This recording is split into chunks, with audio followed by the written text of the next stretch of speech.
In the autumn of 2003, on an ordinary back street in central Manchester, a construction crew was doing the kind of job that happens 1,000 times a year in British cities: clearing a derelict plot, laying groundwork for a new development. Standard, unremarkable. The sort of contract that gets signed without anyone reading past the first page. And then, on a wet Tuesday morning, somewhere below the frost line, a digger operator felt his bucket stop dead against something that should not have been there.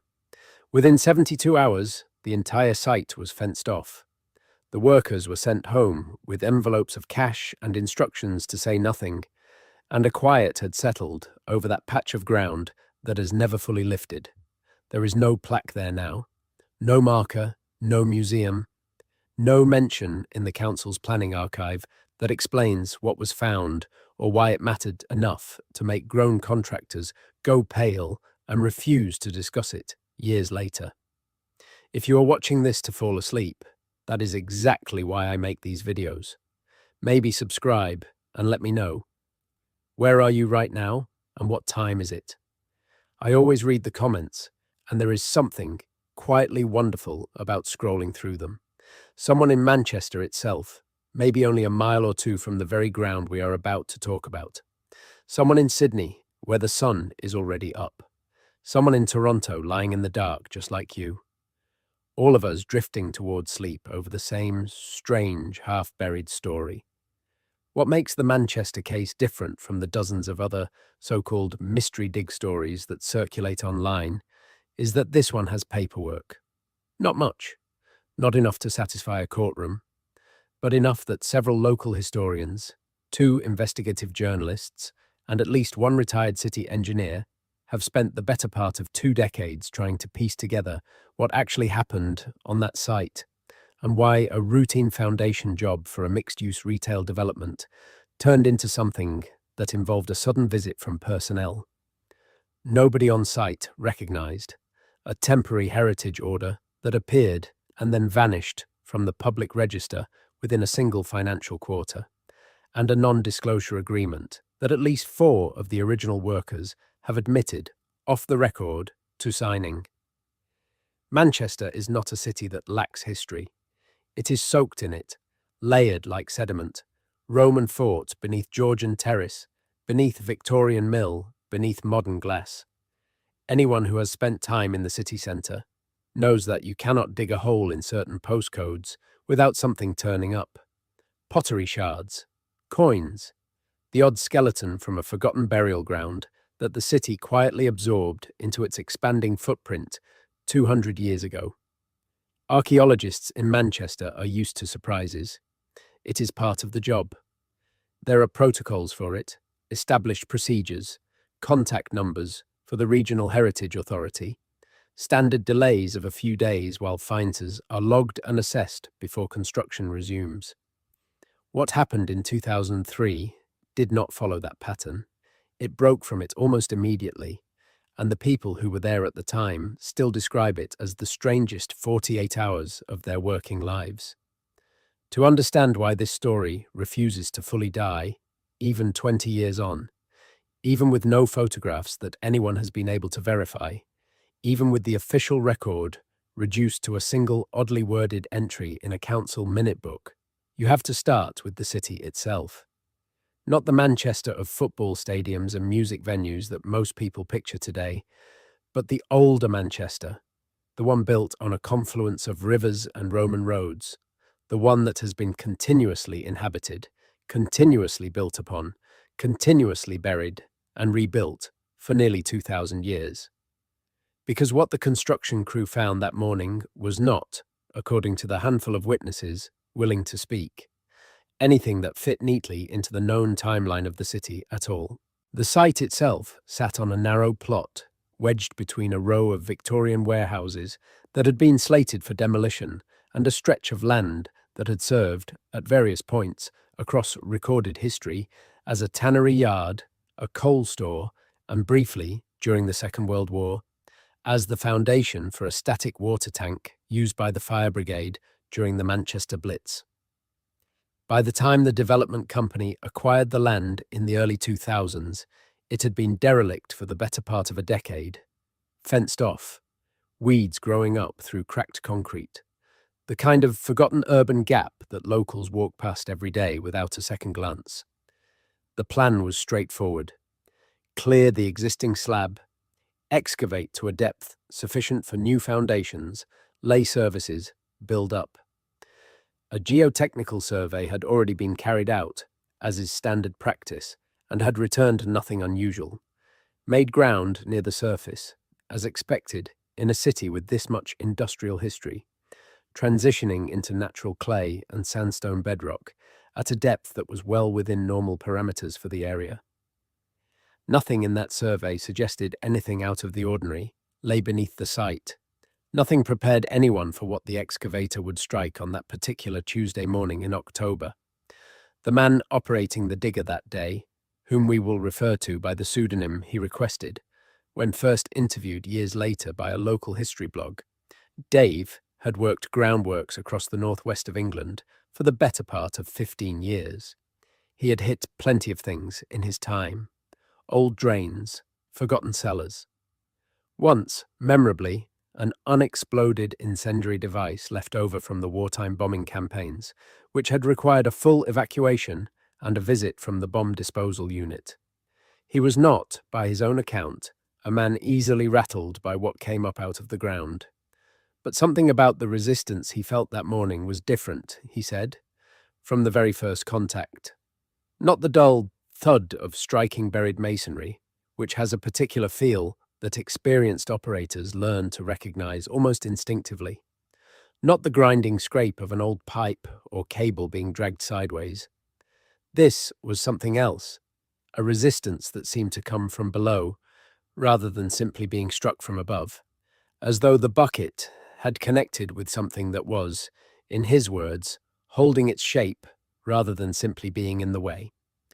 He stopped the machine immediately, climbed down to look, and found, in the freshly turned earth, the corner of what appeared to be worked stone.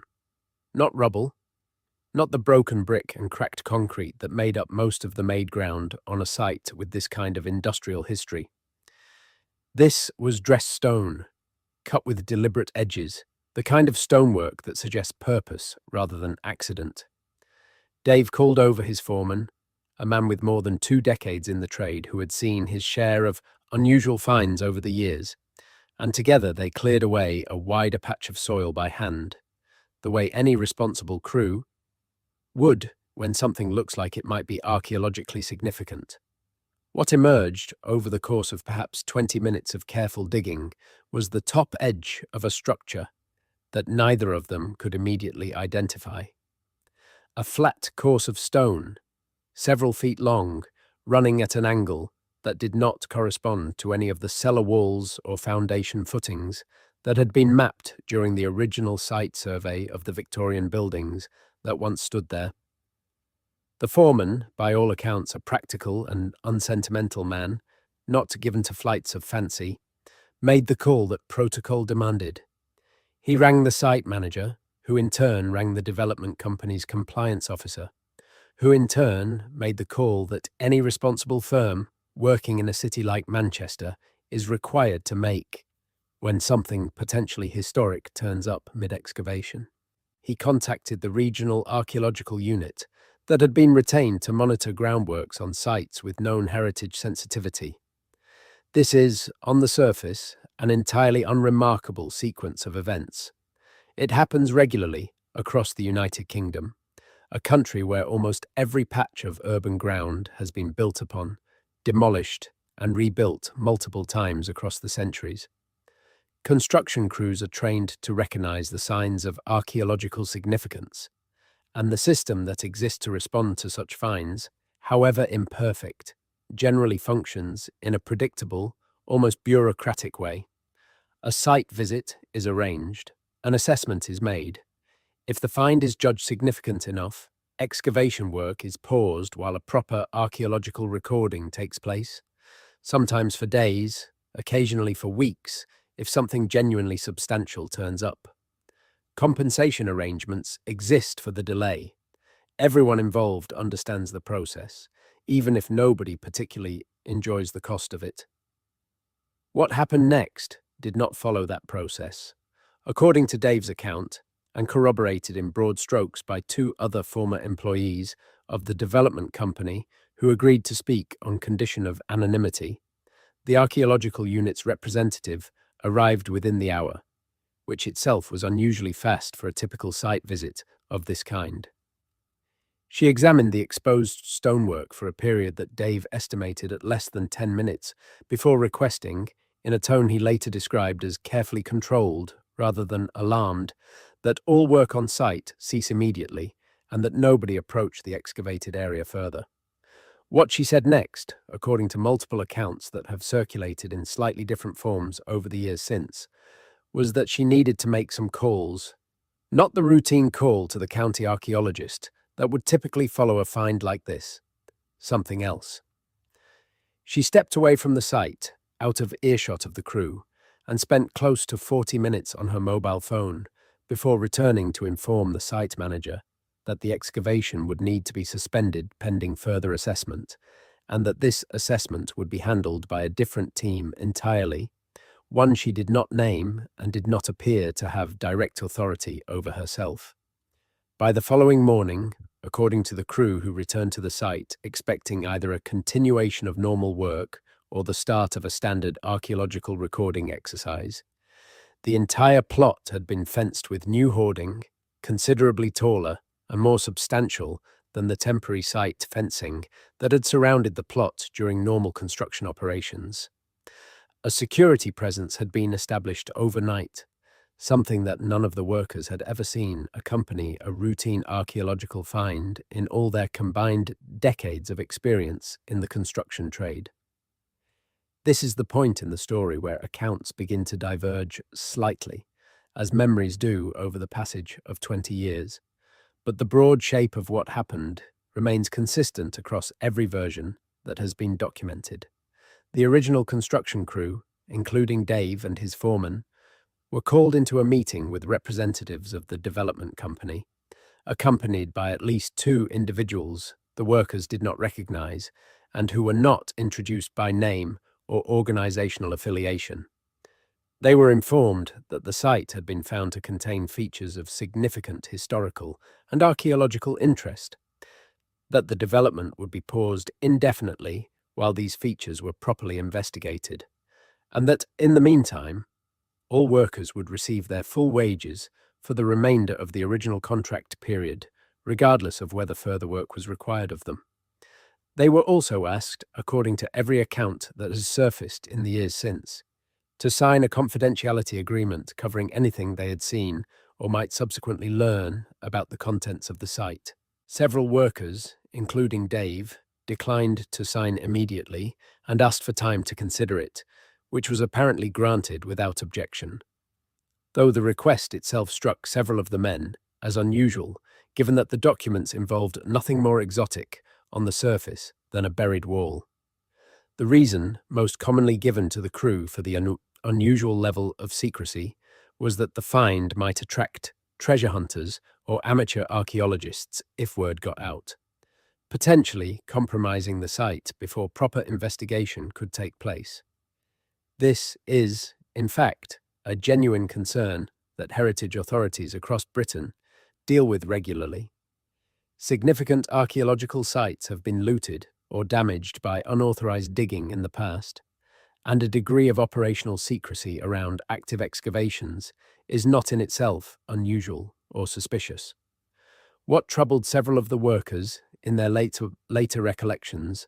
was less the request for confidentiality itself than the speed and thoroughness with which it was implemented, and the unusual seniority of the people who arrived to oversee it. To understand why a single buried wall could trigger this kind of response, it helps to understand what already lies beneath the streets of Manchester,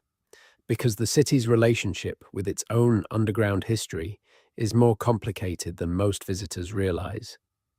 The Romans were here first, or at least first among the civilizations that left behind written records and durable stone. Around the year 79 of the Common Era, a Roman fort was established at the confluence of the rivers Medlock and Irwell, a strategic position that controlled important road routes running north toward Carlisle and east toward York. The fort, known to the Romans as Mamutium, gave the city its eventual name, and the remains of that fort, rebuilt and expanded several times over the following 3 centuries, still lie beneath the area now known as Castlefield, a short distance from where our construction crew was working in 2003. What most people do not realise, even those who have lived in Manchester their whole lives, is how much of the Roman fort and its surrounding settlement remains genuinely unexcavated. Archaeologists have mapped the broad outline of the fort through partial excavations conducted across the 20th century, and a reconstructed gateway now stands as a tourist attraction in Castlefield, built using Roman techniques on the original foundations. But the vicus, the civilian settlement that would have grown up around any working Roman fort to house traders, craftsmen, and the families of soldiers, has never been comprehensively excavated. Modern Manchester sits on top of it, and every so often, a construction project intersects with some fragment of that buried Roman world that nobody knew was there until a digger bucket made contact. This happens more often than the general public realizes, because the planning process for major construction in heritage-sensitive areas of Manchester typically requires only a watching brief, a relatively light touch form of archaeological monitoring, rather than a full excavation unless something significant is actually found. The logic is straightforward from a practical standpoint. Full archaeological excavation is expensive and time-consuming, and requiring it on every single construction site in a 2,000-year-old city would make development prohibitively slow and costly. So the system instead relies on monitoring, with the expectation that genuinely significant finds will trigger a more thorough response when and if they occur. This is, in fact, exactly what the system is designed to do, and in the vast majority of cases, it works more or less as intended. A find is made, it is assessed, and a proportionate response follows, ranging from a quick photographic record and a few days' delay for something minor, up to weeks or occasionally months of full excavation for something genuinely significant, like a previously unknown stretch of Roman road or a substantial section of fort wall. What makes the 2003 case stand out, according to the handful of professional archaeologists who have been willing to discuss it even in general terms, is not that something was found, which happens with some regularity, but the unusual nature of the response that followed, and the fact that no public record of the find or its eventual disposition was ever formally published, something that runs contrary to standard practice for any genuinely Roman period discovery, which would typically be celebrated,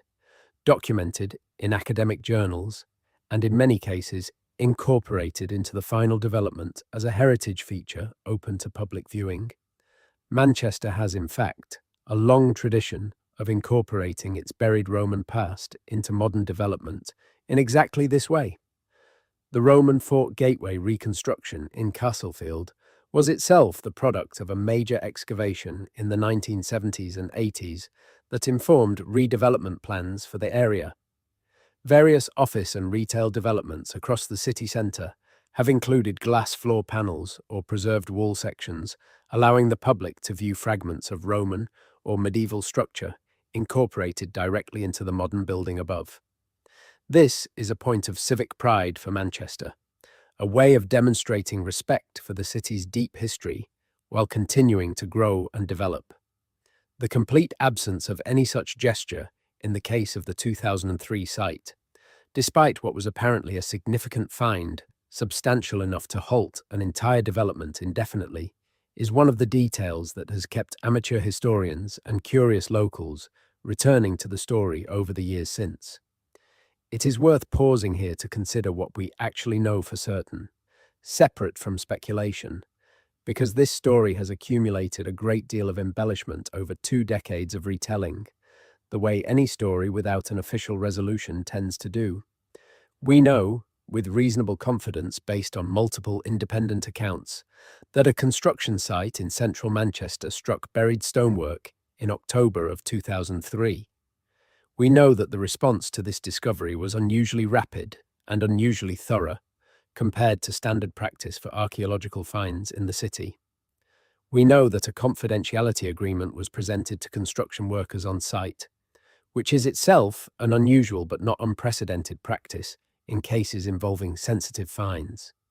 We know that the development that had been planned for the site was never completed, and that the plot remained fenced and inaccessible for a period of several years afterward,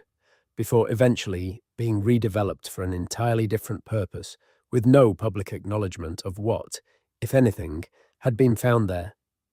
What we do not know, and what has fueled 20 years of speculation, ranges from the relatively mundane to the genuinely strange. And over the following hours, we are going to walk through each layer of this story carefully, separating what can be reasonably corroborated from what remains pure speculation, while also exploring just how deep Manchester's buried history actually runs, and why a city built on this much layered human habitation might occasionally turn up something that does not fit neatly into the expected timeline at all. Let us return to the stonework itself, because the physical details that have emerged over the years, fragmentary as they are, form the foundation for every theory that has since grown up around this story. Dave's original description, given years after the event to a local history researcher who had been collecting accounts of unusual Manchester construction, finds for an amateur archaeology blog, described the exposed stone as large dressed blocks, roughly rectangular, fitted together without obvious mortar in the small section he was able to observe before work was halted. This detail alone has generated considerable discussion among those who have followed the story, because dry stone construction of this kind, blocks fitted together with precision but without mortar, is associated with certain specific building traditions and certain specific periods, and is not the most common construction method found in typical Manchester archaeology, which more often involves mortared masonry from the Roman, medieval, or post-medieval periods. The angle and orientation of the exposed wall section is another detail that has attracted attention. According to the original site survey, which mapped the foundations of the Victorian buildings that had previously occupied the plot, nothing in the historical building footprint corresponded to the angle at which the newly discovered stonework ran. This is not, in itself, necessarily remarkable. Older structures predating the Victorian buildings would not be expected to align with them, since urban development across centuries frequently involves completely different building orientations as street patterns and property boundaries shift over time. But it does rule out the most mundane explanation, that the crew had simply struck a forgotten section of cellar wall from the demolished Victorian structures, since those foundations had already been thoroughly mapped and accounted for during the planning process. The depth at which the stonework was found is perhaps the most discussed detail of all, and also the one subject to the most inconsistency across different retellings of the story. Dave's account places the find at a depth of approximately 2.5 meters below the original ground surface, which would put it below the layer of made ground associated with industrial-era activity on the site, but not unreasonably deep for genuine Roman period archaeology in this part of Manchester, where the Roman ground surface across much of the city centre is typically found between 1.5 and 3 meters below modern street level, depending on the specific location and the accumulated depth of subsequent rebuilding. If the find genuinely was Roman in origin, this alone would explain a great deal of the response that followed, though perhaps not the unusual secrecy.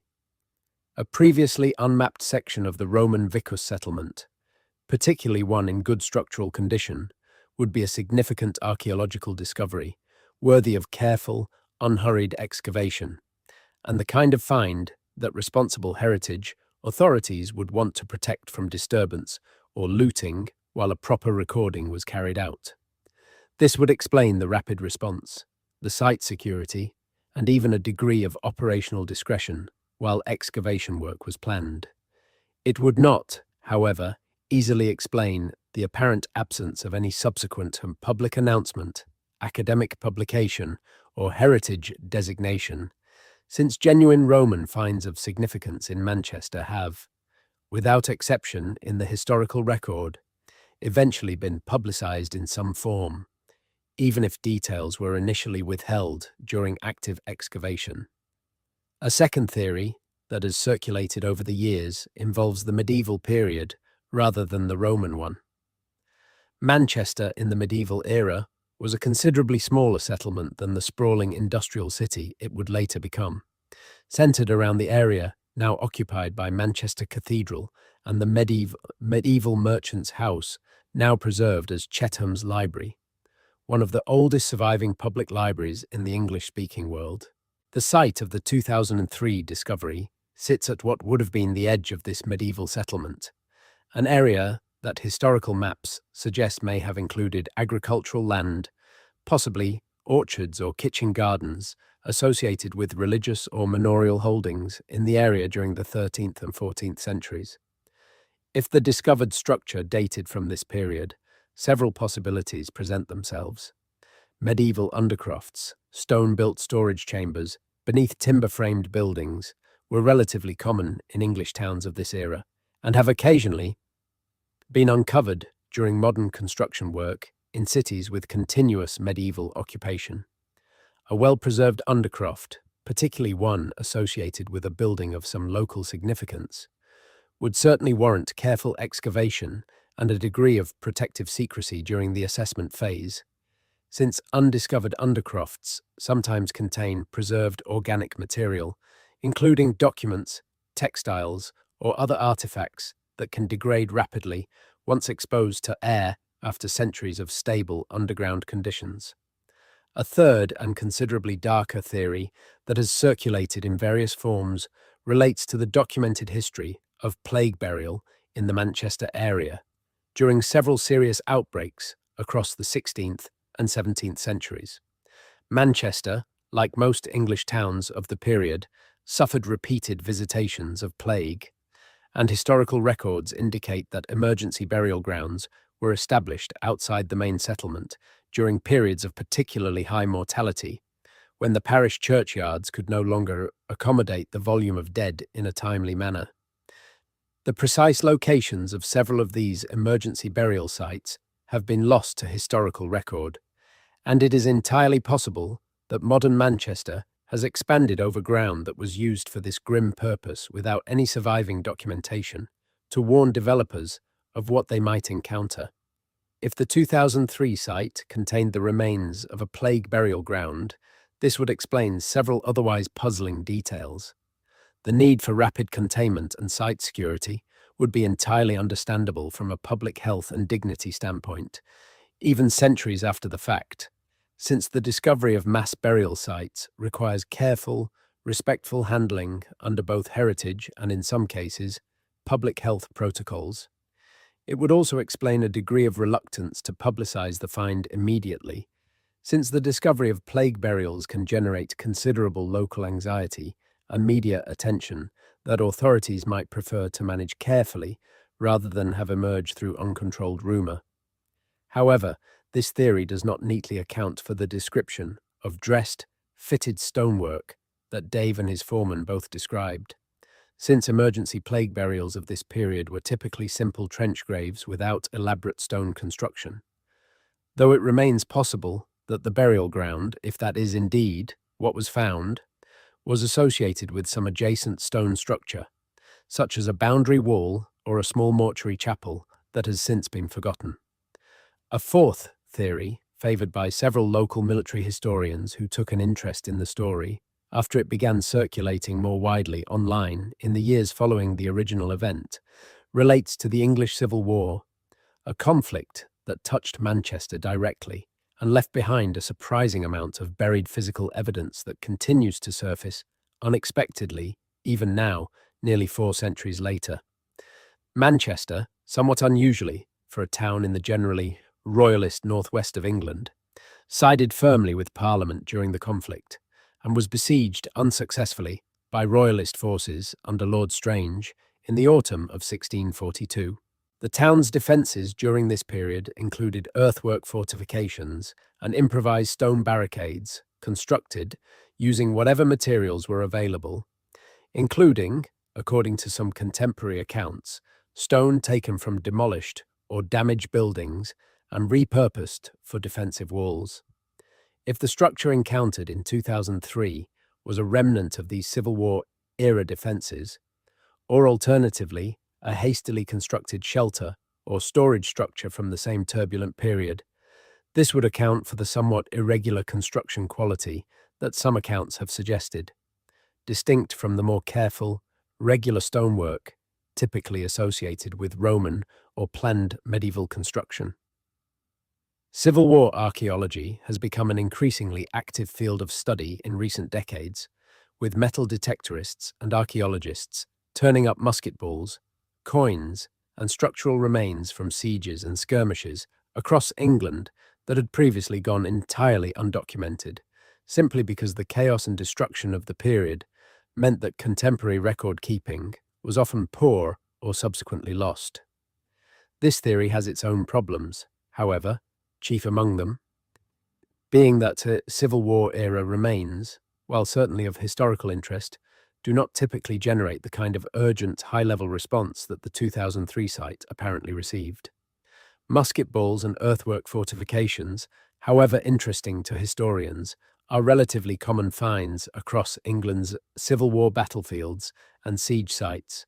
and rarely require more than standard archaeological recording before development resumes. It would take something considerably more unusual within a Civil War context, perhaps a mass grave from the siege,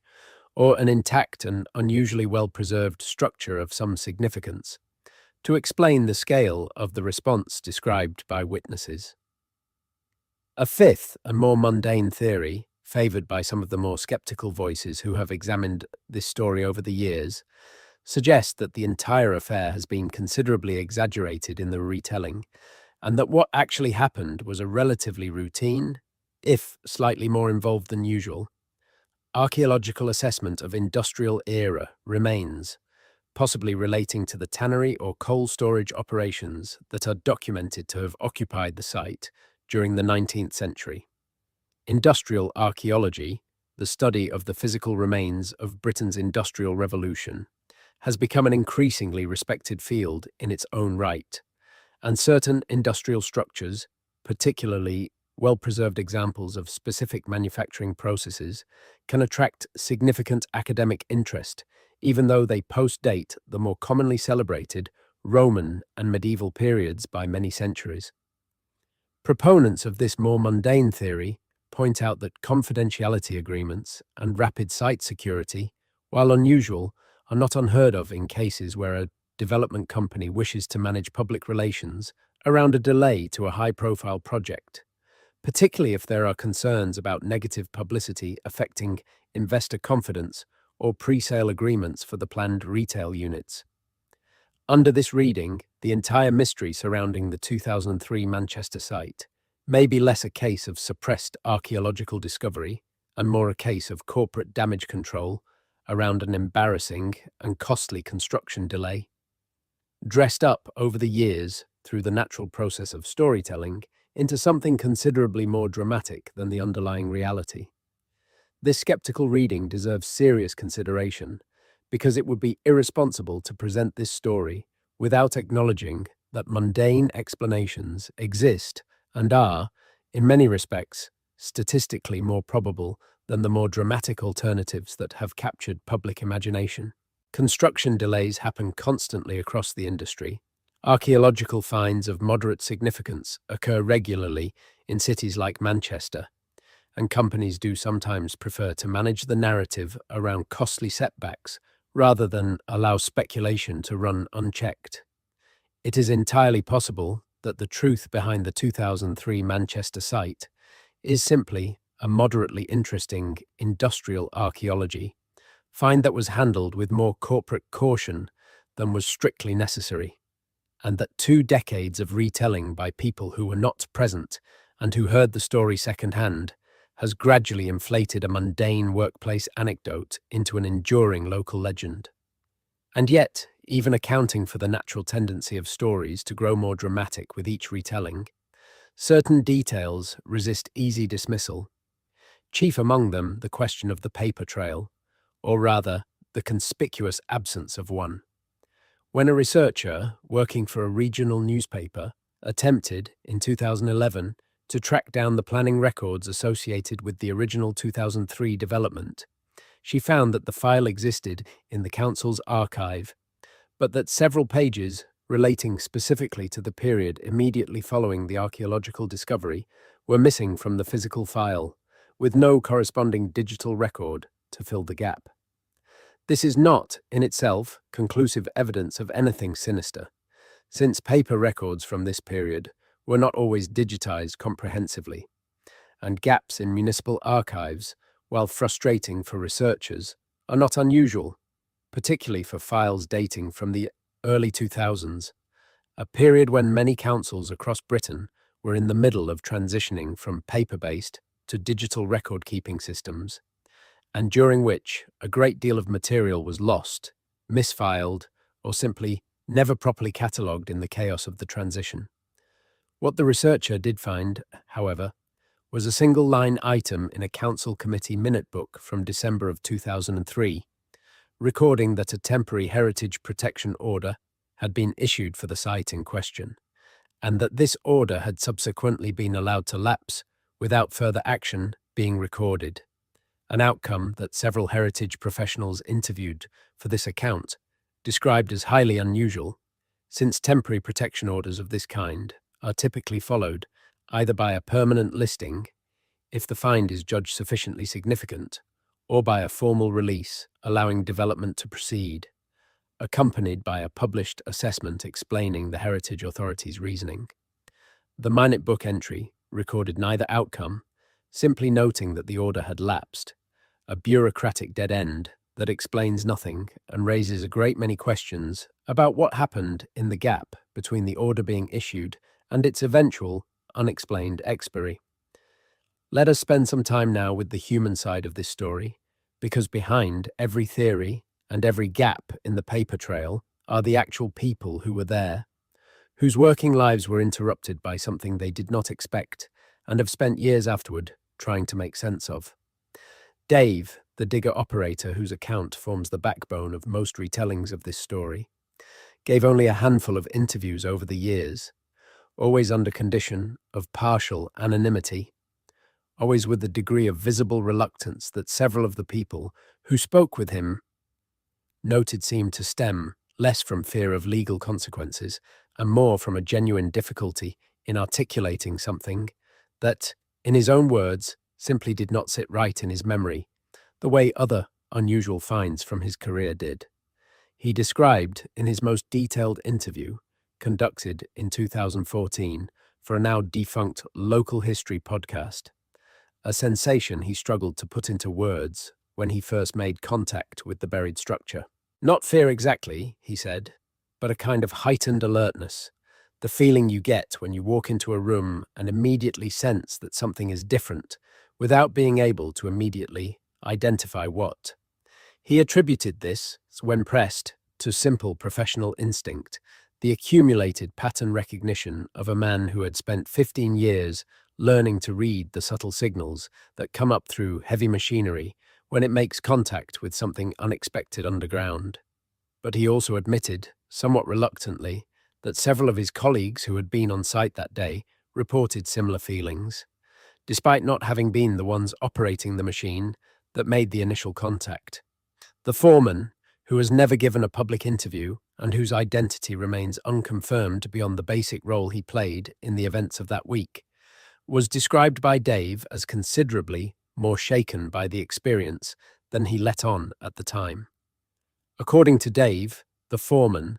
a man with a reputation across the local construction industry for being unflappable, having worked through everything from structural collapses to serious on-site injuries during his long career, was visibly pale and uncharacteristically quiet for the remainder of that first day, and made a point, before leaving the site that evening, of personally checking that the small exposed section of wall had been properly covered with protective sheeting, a level of caution that several other workers found notable, given how routine such precautions usually were treated on a busy commercial construction site. Two other workers, who have spoken to researchers on condition of complete anonymity and whose accounts have never been independently verified beyond their broad consistency with Dave's version of events, described the arrival of what they referred to as the second team, distinct from the initial archaeological unit representative who had attended on the first day. This second group arrived the following morning, before the workers themselves were allowed back on site, and were observed from outside the newly erected hoarding, wearing what one worker described as standard high-visibility construction safety gear, but carrying equipment that did not match anything typically used in standard archaeological recording work, including what appeared to be ground-penetrating radar apparatus and several pieces of equipment that neither worker could identify. This detail, more than almost any other in the story, has fueled the more elaborate theories that have grown up around the Manchester case over the years, because ground-penetrating radar, while increasingly used in modern archaeological practice for non-invasive site surveying, is not typically deployed as a first response to a chance construction discovery. It is more commonly associated with planned, deliberate surveys carried out before excavation begins. When archaeologists want to map the extent of a known or suspected buried feature before committing to the time and expense of physical digging, its rapid deployment to the Manchester site, within roughly 24 hours of the initial discovery, suggests either an unusually well-resourced and responsive archaeological unit, or alternatively, that whoever arrived to assess the site already had reason to suspect that something more extensive than a single exposed wall section might lie beneath the ground, knowledge that would have had to come from somewhere,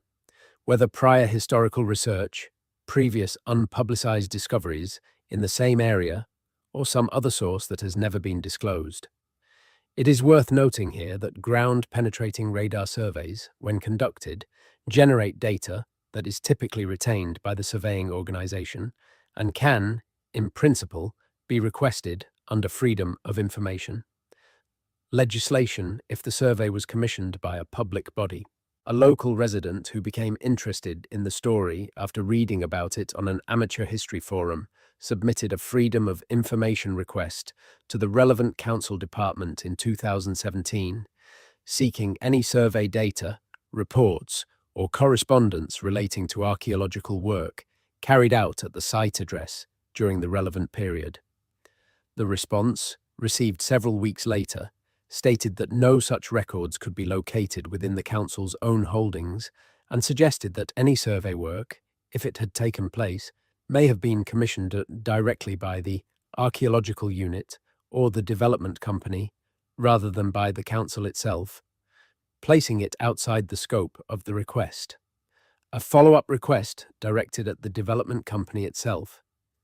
by this point operating under a different corporate name following a series of mergers and acquisitions common in the property development industry, received a response stating that the company held no records relating to the site from this period, citing standard document retention policies that would have seen routine business correspondence from that era already disposed of in the normal course of business. This pattern of records existing in principle, but proving consistently unavailable in practice, each absence individually explicable through entirely mundane bureaucratic reasons, but the cumulative effect being a near total absence of any official documentation capable of either confirming or definitively debunking the more dramatic theories that have grown up around this story, is perhaps the single most frustrating aspect of the Manchester case for anyone attempting to research it seriously. It is the kind of pattern that conspiracy theorists point to as evidence of deliberate suppression, and that more skeptical researchers point to as the entirely predictable result of 2 decades of routine corporate restructuring, council digitization failures, and the simple, unglamorous reality that most organizations do not retain detailed records of minor operational matters for periods exceeding the time required by law or standard business practice. To place the Manchester case in proper context, it helps to understand that Britain has a long and well-documented history of construction projects intersecting with buried secrets that authorities have, for various reasons ranging from the bureaucratic to the genuinely sensitive, chosen to handle with more discretion than a purely academic archaeological find might otherwise warrant. These comparable cases, while each different in their particulars, establish a pattern that lends a degree of plausibility to the more guarded reading of the Manchester events, even without proving anything definitive about what was actually found there. Consider the case of the wartime bunker discovered beneath a London office redevelopment in the late 1990s, a substantial underground command structure dating from the Second World War that had been deliberately omitted from publicly available historical maps of the period for security reasons that remained classified for decades after the war's end. When construction workers broke through into a sealed chamber containing intact furnishings, abandoned equipment, and in one widely reported but never fully confirmed detail, personal effects belonging to wartime personnel who had used the facility. The site was secured within hours by individuals who arrived with credentials that the construction firm's own security staff were not permitted to verify or even record. The eventual public account of what was found, released only after a delay of several years and through deliberately vague official channels, described the structure in only the most general terms, omitting specific details about its original purpose that remain, even now, subject to ongoing restrictions under official secrets legislation. This case differs from Manchester in an important respect, namely that the eventual, if heavily redacted, public acknowledgement did occur, whereas the Manchester site has never received any official statement at all, vague or otherwise. But it establishes clearly that British authorities are both capable of and willing to deploy rapid, high-level, unusually discreet responses to construction discoveries when those discoveries are judged to touch on matters of national security, even matters that are by this point many decades old and of largely historical rather than active operational significance. If the Manchester site discovery somehow intersected with similar wartime or security-related considerations, perhaps relating to the static water tank that occupied part of the site during the Blitz, or some other undocumented wartime use of the location that has not survived in public record, this would offer one possible explanation for the unusual level of discretion involved, though it would require some explanation for why a wartime structure would have generated the rapid involvement of what appeared, by witness accounts, to be archaeological rather than military or security personnel. A second comparable case, this one considerably better documented because it eventually became the subject of academic publication, involves the discovery of a substantial section of previously unmapped Roman road during sewer renewal works in the city of York in the early 2000s. This case followed what might be considered the textbook proper procedure for handling a significant archaeological find during construction. Work was paused. A full archaeological team was mobilized within days. The find was thoroughly recorded and photographed, and the results were published in a peer-reviewed archaeological journal within several years, with public talks and a temporary exhibition at the local museum, allowing residents to learn about and engage with the discovery. The York case is instructive precisely because it demonstrates what a well-handled, significant find looks like when authorities follow standard heritage protection procedures without any unusual secrecy, providing a useful point of comparison against which the Manchester case's marked departure from normal practice becomes more conspicuous. A third case, considerably more obscure and known mainly to specialists in industrial archaeology, involves the discovery during the 1980s of an extensive network of tunnels beneath a Lancashire mill town. Tunnels that local historical records suggested had been used during the 19th century for purposes connected to the illicit movement of goods avoiding taxation, a practice known in historical terms as smuggling, though the specific goods and the precise extent of the operation were never fully documented even at the time, since the tunnel network's owners, during the relevant historical period, had taken considerable care to avoid leaving incriminating records. When the tunnels were rediscovered during a redevelopment project, the response from local authorities was notably muted. A brief mention in a regional newspaper, a partial survey conducted by a local historical society rather than a professional archaeological unit,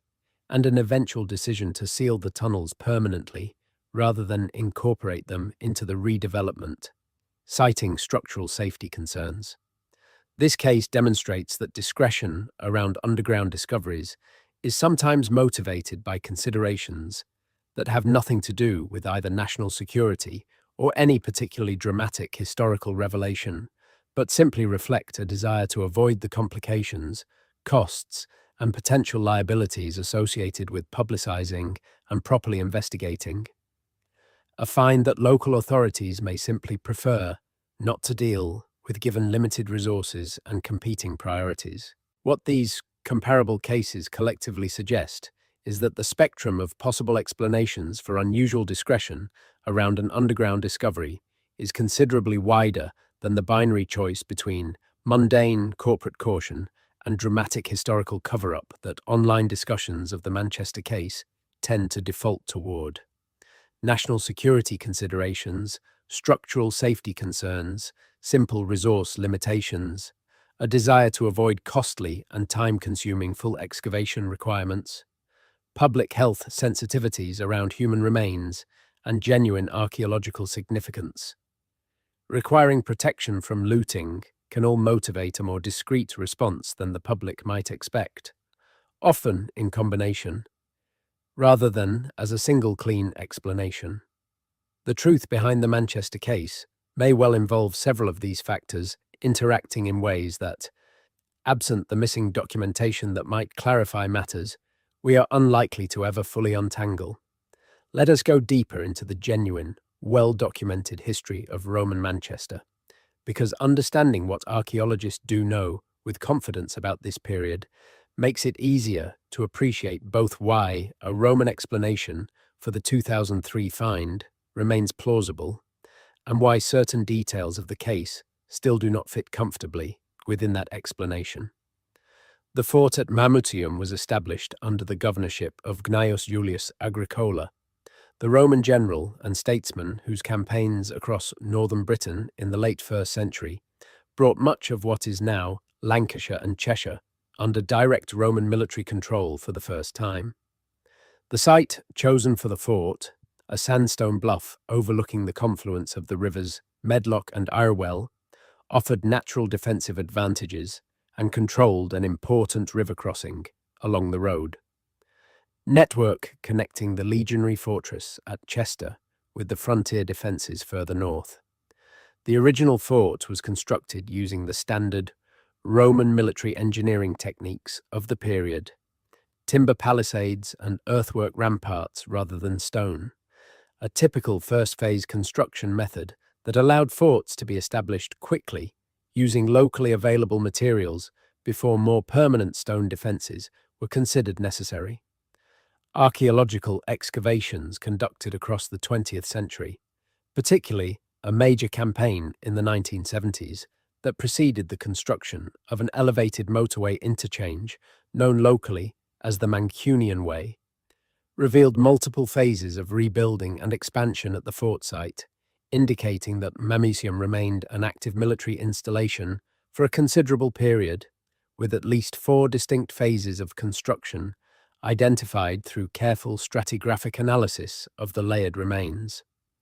By the early 2nd century, the fort had been rebuilt in stone, a sign of its continued strategic importance within the broader Roman military infrastructure of the region. The civilian settlement that grew up around the fort, the vicus mentioned earlier, would have included the kinds of structures typically associated with such settlements across Roman Britain. Simple, timber-framed buildings, housing shops, workshops, and lodging, along with at least one bathhouse, evidence for which was uncovered during excavations near the fort's southern defences. Roman bathhouses required substantial stone and brick construction to accommodate the hypocaust underfloor heating systems that made them function, and the remains of such structures, when found in reasonable preservation, are considered significant archaeological discoveries, precisely because they offer detailed insight into the daily lives and engineering capabilities of Roman provincial settlements far from the empire's Mediterranean heartland. The fort and its associated settlement appear to have remained occupied, with varying levels of activity, until sometime in the 4th century, after which the archaeological evidence becomes considerably more sparse, reflecting the broader pattern across Roman Britain as imperial authority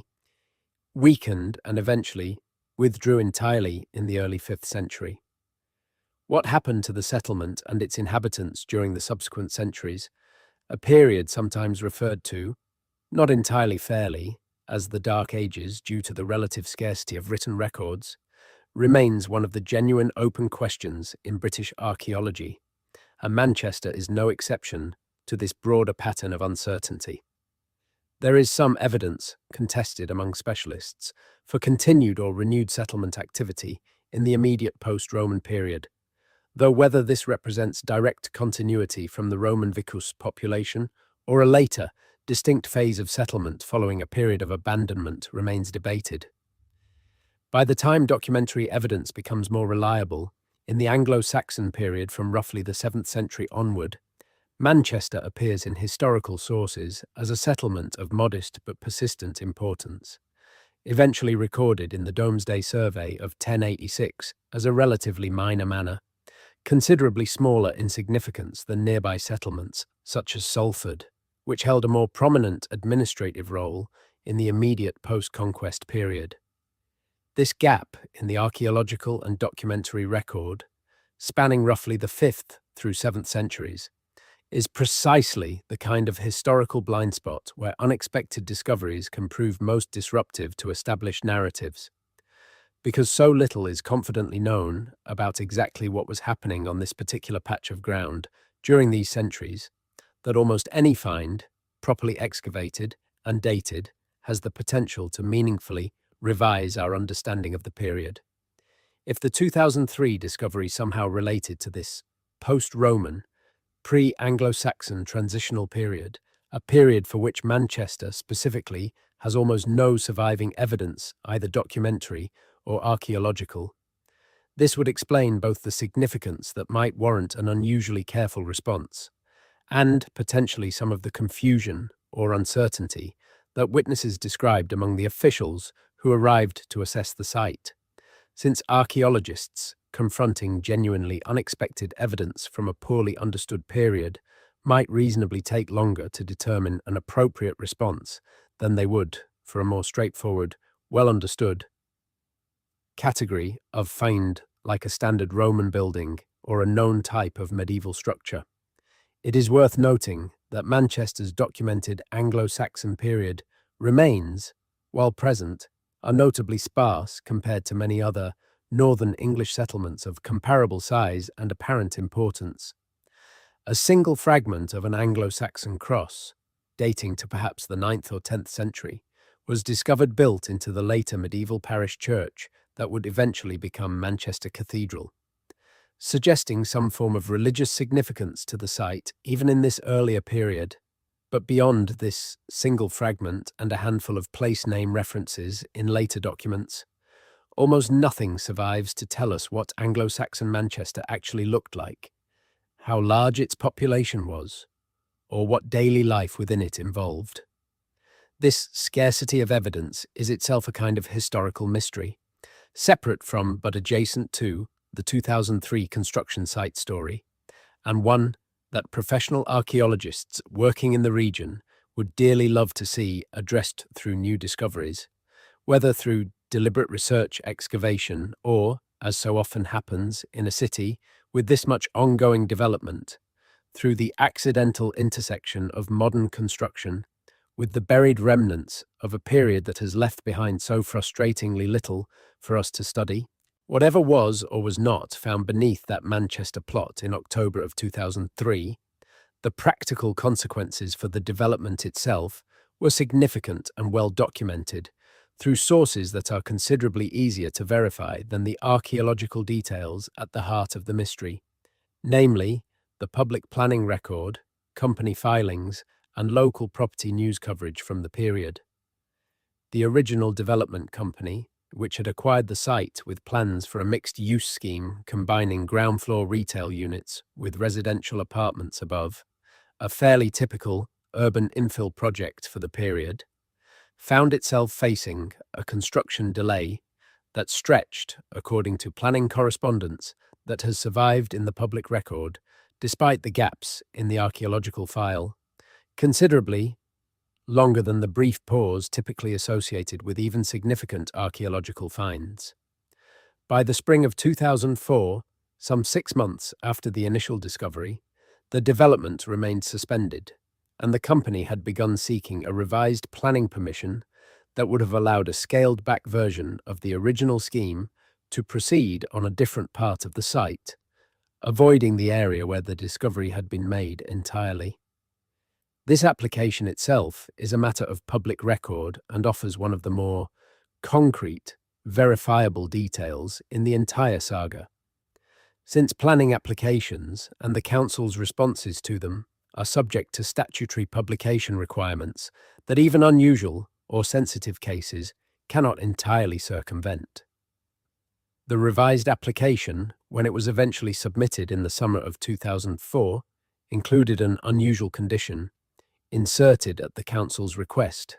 stipulating that no excavation work of any kind would be permitted within a defined buffer zone surrounding the original discovery site, a restriction that remains, as far as current planning records show, still technically enforced today, more than 2 decades later, applying to whatever has subsequently been built on the land.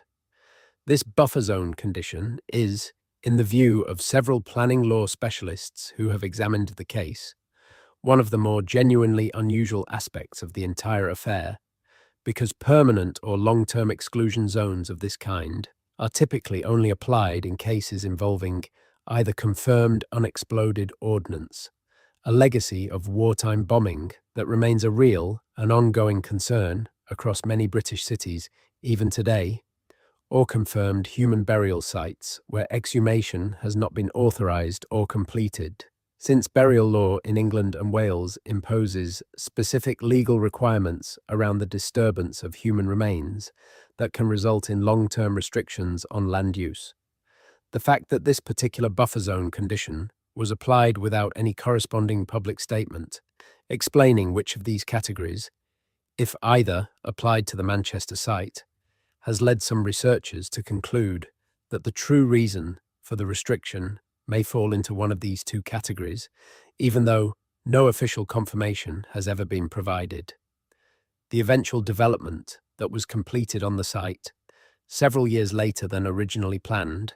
following the delay and the subsequent revised application process, consists of a relatively unremarkable 4-story building housing ground floor commercial units and residential apartments above, broadly similar in scale and purpose to what had originally been proposed, but shifted in its footprint to avoid the restricted buffer zone entirely. Current residents of the building, when approached informally by researchers interested in the story over the years, have generally reported no knowledge of the unusual history beneath their building, which is perhaps unsurprising given that property transactions rarely involve detailed historical briefings about construction delays from many years prior, and the passage of time combined with the change in property ownership and management has meant that institutional memory of the original events has largely faded from anyone with a direct stake in the current building. One detail that has emerged through property records research, however, adds an interesting wrinkle to the financial side of the story. The original development company, the one that owned the site at the time of the 2003 discovery, was acquired by a larger property group in 2006, a transaction that on the surface appears to be an entirely normal piece of corporate consolidation common across the property development industry during this period, particularly given the financial pressures that smaller development firms faced during the lead up to the broader economic difficulties of the later part of that decade. However, the acquisition price, when compared against the company's other assets and the relatively modest scale of its overall property portfolio, has struck at least one financial researcher who examined the records as somewhat higher than might be expected, raising the question, never satisfactorily answered, of whether some form of compensation related to the delayed and disrupted Manchester development was factored into the acquisition terms, effectively allowing whatever costs the company incurred dealing with the 2003 discovery to be quietly absorbed and obscured within a larger corporate transaction, rather than appearing as a distinct, traceable line item in any publicly available financial document. This kind of financial obscuring, it should be noted, is common practice across the property and construction industry for reasons that have nothing necessarily to do with any particular cover-up. Since companies frequently prefer to bundle unusual costs or settlements into broader transactions, precisely to avoid drawing attention to specific problematic episodes that might affect their reputation or invite further scrutiny from regulators, journalists, or competitors. The presence of this kind of financial pattern in the Manchester case neither confirms nor denies any particular theory about what was actually found at the site, but it does illustrate how thoroughly the practical, financial consequences of the discovery were absorbed into the ordinary, opaque mechanisms of corporate business practice. Mechanisms that are specifically designed, in the ordinary course of commercial life, to avoid leaving the kind of clear, traceable record that might otherwise help researchers definitively establish what happened. The phenomenon of permanently restricted buffer zones attached to ordinary commercial development sites, while unusual, is not entirely unique to the Manchester case, and a brief survey of similar restrictions found elsewhere across Britain's planning records offers further useful context for understanding what such conditions typically signify.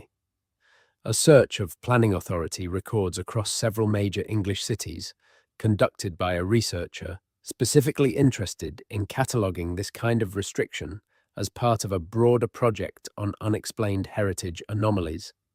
identified at least 11 comparable cases across the country where a permanent or long-term excavation restriction had been applied to a site following a construction discovery, without any corresponding public explanation of what had been found there. Of these 11 cases, the researcher was able to establish, through follow-up correspondence with the relevant local authorities, a reasonably confident explanation for 7 of them. 4 related to confirmed unexploded ordnance from wartime bombing campaigns, where the cost and disruption of full removal was judged by authorities to outweigh the benefit, given that the ordnance posed no immediate risk as long as it remained undisturbed and properly marked. 2 related to confirmed but legally complex human burial sites, where the process of obtaining the necessary legal authorization for exhumation and reburial was deemed too costly or time-consuming, relative to the commercial value of the affected land, leading authorities to simply restrict the area rather than pursue full resolution.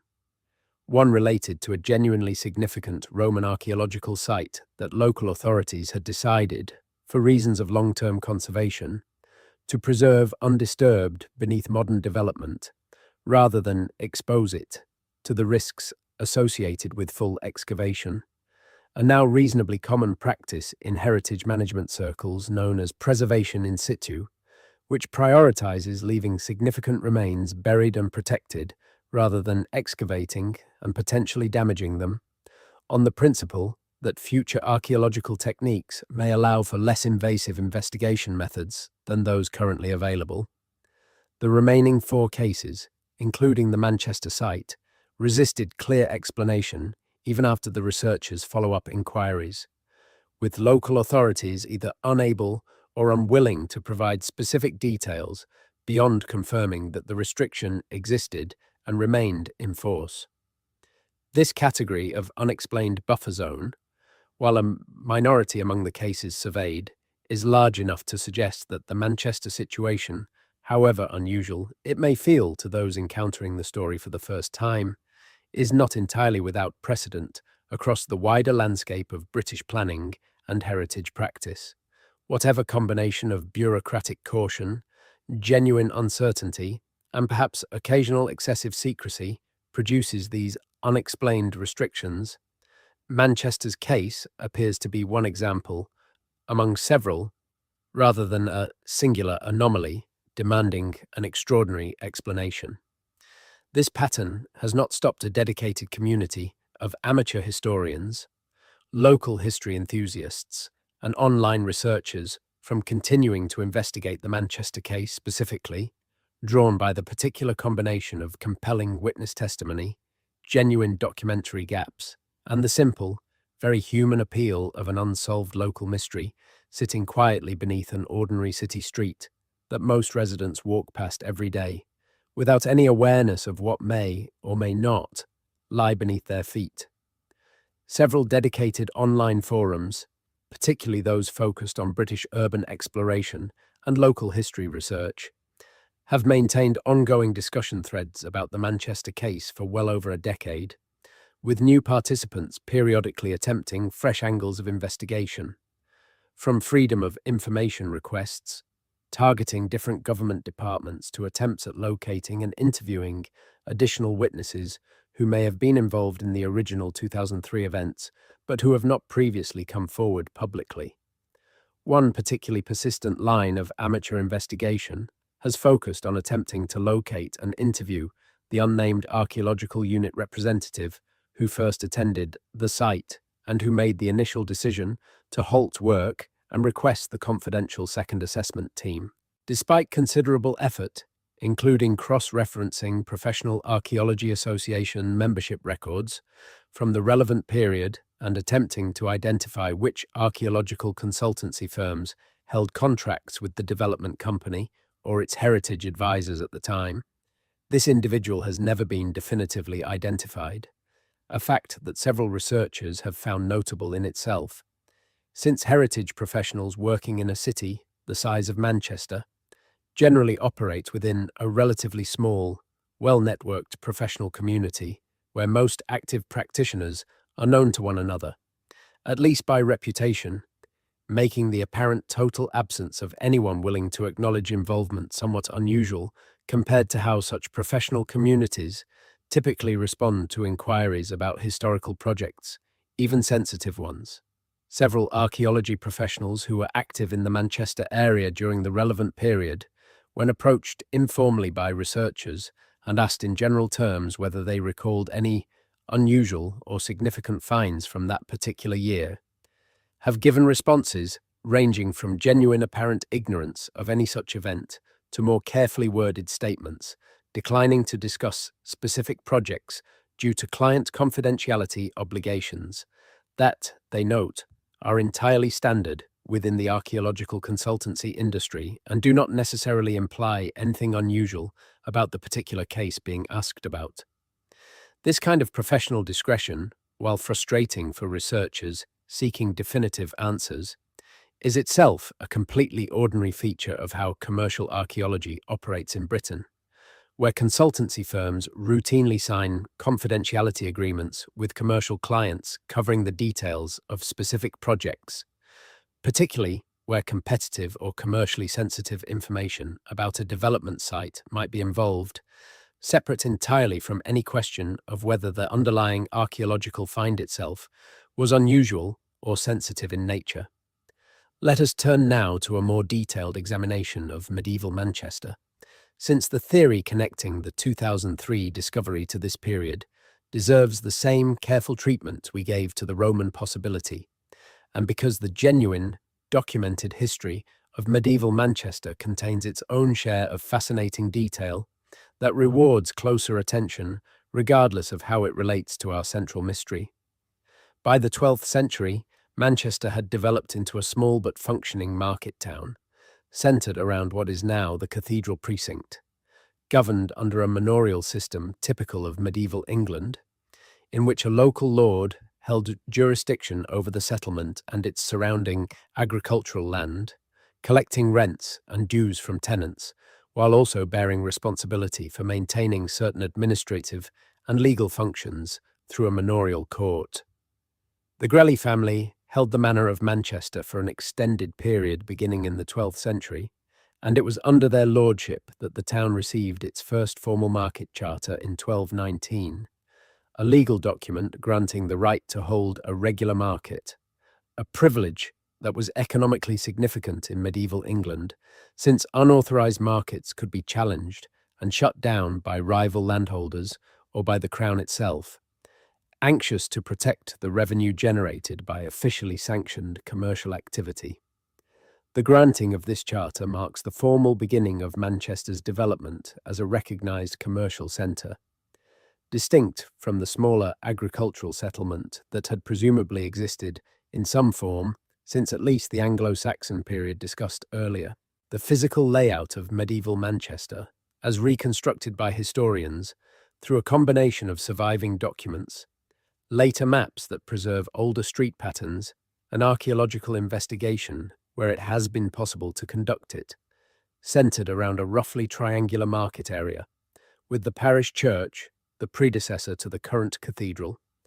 positioned at one corner, and the manor house, known as the Baron's Hall, situated nearby on a site that later became occupied by the buildings now known as Chetham's. The school and library complex that remains one of Manchester's most architecturally significant surviving medieval structures, having been substantially rebuilt in the 15th century to serve as a collegiate church complex before later being repurposed following the dissolution of religious institutions during the English Reformation. The site of our 2003 discovery sits at what would have been the periphery of this medieval settlement core, in an area that historical land records suggest was used for agricultural purposes throughout much of the medieval period, likely associated with either the domain land held directly by the manorial lord for his own use, or alternatively with land held by one of several religious institutions that had property interests in the wider Manchester area during this period, including a small priory that historical records indicate existed somewhere within the general vicinity, though its precise location has never been definitively established through archaeological investigation, remaining one of several genuine unsolved questions in Manchester's medieval topography that local historians continue to debate. If the structure encountered in 2003 was associated with this lost priory, or with some other religious or manorial building whose location has not survived in clear documentary record, this would offer a particularly compelling explanation for several details of the case. Medieval religious institutions frequently maintained extensive stone-built infrastructure, including not just the main religious buildings themselves, but also associated structures such as guest houses, storage buildings, and in some cases, burial grounds reserved specifically for clergy or significant lay patrons, separate from the main parish churchyard. The discovery of such a site, particularly if it included identifiable religious architectural features or inscriptions that could help definitively locate one of Manchester's several historically attested but physically unlocated medieval religious sites, would represent a genuinely significant contribution to understanding the town's medieval topography. The kind of find that academic historians specializing in this period would consider a major contribution worthy of careful, well-resourced investigation. It would also, intriguingly, offer one possible explanation for at least some of the apparent secrecy surrounding the case, since the precise locations of lost medieval religious sites, particularly those associated with the dissolution period of the 16th century, can occasionally become entangled in matters of property law and ownership claims that persist in surprisingly complicated forms even centuries later, particularly where questions of consecrated ground, burial rights, or historical property boundaries intersect with modern development interests. Without overstating this possibility, since no concrete evidence has emerged to confirm it, the prospect that the 2003 find touched on some genuinely unresolved legal or ecclesiastical question dating back centuries, requiring careful navigation by lawyers and church authorities before any public statement could safely be made, remains one of the more intellectually satisfying explanations among the various theories that have circulated, precisely because it accounts for both the archaeological significance implied by witness descriptions and the unusual institutional caution that followed, without requiring any particularly dramatic or sensational underlying cause. Manchester's medieval period also saw its share of disruption and hardship that left physical traces still occasionally encountered during modern construction work. Famine years, recorded in various medieval chronicles affecting the wider region, would have placed considerable strain on the town's population, and there is documentary evidence, fragmentary but suggestive, of at least one period of significant mortality during the 14th century that some historians have connected to the wider European outbreak of plague, known to history as the Black Death, which swept through England beginning in 1348 and is estimated to have killed between a third and half of the entire population within a few devastating years. Whether Manchester's medieval population suffered to a similar degree, and whether any of the dead from this catastrophic period might lie in ground that modern development has since built over without anyone's knowledge, remains, like so much else about this period of the city's history, frustratingly uncertain. The kind of question that only careful, patient archaeological investigation, conducted whenever opportunity allows, might eventually help to answer. No exploration of what might lie beneath Manchester's streets would be complete without giving proper attention to the city's Industrial Revolution period, the era that transformed Manchester from a modest market town into what became known across the world as Cottonopolis, the first truly industrial city, and a period that left behind its own complex layer of buried infrastructure, much of it poorly documented, despite occurring well, within the era of written record keeping, simply because the pace of development during this period was so rapid and so driven by private commercial interest that comprehensive official documentation was often considered an unnecessary expense by the mill owners and industrialists who drove the city's explosive growth. By the late 18th century, Manchester's population had begun the extraordinary expansion that would see it grow from a town of perhaps 20,000 people to a sprawling industrial metropolis of over 500,000. Within the span of little more than a century, a rate of urban growth almost without precedent in human history up to that point. This growth was driven primarily by the cotton textile industry, which found in Manchester's damp climate, ironically, an advantage rather than a disadvantage, since the moisture in the air helped prevent the cotton thread from becoming too brittle and breaking during the mechanized spinning and weaving processes that were being rapidly developed and improved throughout this period. The specific site of our 2003 discovery, as mentioned earlier, had served during the 19th century as a tannery, a type of industrial operation that, while less celebrated in popular memory than the great cotton mills that came to define Manchester's industrial identity, was nonetheless a significant and widespread industry across the city during this period. Processing the hides needed to supply leather for the machinery belts, protective equipment, and countless other applications required by the booming textile industry and the wider economy it supported. Tanneries of this period typically involved extensive underground infrastructure, including pits and channels used in the various stages of the leather curing process. Structures that were often built with considerable durability, given the corrosive nature of the chemical processes involved, frequently using stone or brick-lined construction, specifically designed to contain and channel the various liquids used in tanning, which historically included substances such as lime, various tannin extracts derived from tree bark, and in earlier periods, less pleasant substances, including animal urine and dung, used in specific stages of hide preparation before the development of more refined chemical processes later in the industrial period. It is entirely plausible, according to several industrial archaeology specialists who have considered the Manchester case, that the structure encountered in 2003 was simply a well-preserved example of this kind of 19th century tannery infrastructure, stone-lined pits or channels that, while certainly of historical interest to specialists in industrial archaeology, would not typically be expected to generate the kind of extraordinary response that witnesses have described. This raises an interesting question that several researchers have grappled with over the years, namely, why even a well-preserved and historically interesting industrial structure of this relatively recent vintage, recent at least compared to Roman or medieval remains,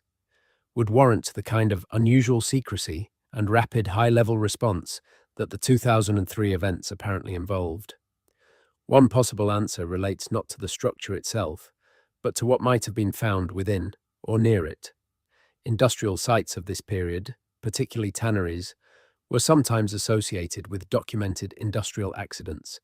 occasionally fatal, that occurred during their operational period, and it remains conceivable, though entirely speculative, that the 2003 excavation encountered not simply tannery infrastructure, but also human remains associated with an industrial accident or other mortality event from this period that had not been properly documented or addressed at the time it originally occurred, a not uncommon situation given the generally poor standards of workplace safety, record-keeping, and worker welfare that characterized much of Britain's Industrial Revolution, particularly for the working-class labourers who performed the most dangerous and unpleasant tasks within industries like tanning, which was widely regarded even at the time as one of the more hazardous and unhealthy trades available to unskilled workers. The Manchester area's industrial period also included, it should be noted, periods of significant civil unrest and conflict that occasionally resulted in violence and death within the city itself. Most famously, the event known as the Peterloo Massacre of 1819, in which cavalry charged into a large crowd of protesters demonstrating for parliamentary reform, resulting in multiple deaths and hundreds of injuries. An event that occurred at St. Peter's Field, a location not far from the area of our 2003 discovery. Though not directly on the site itself, as far as historical mapping of the massacre location can determine with confidence. While there is no specific evidence connecting the 2003 discovery to this particular historical event, it serves as a useful reminder that Manchester's industrial period, often remembered primarily for its remarkable technological and economic achievements, also involved considerable human suffering,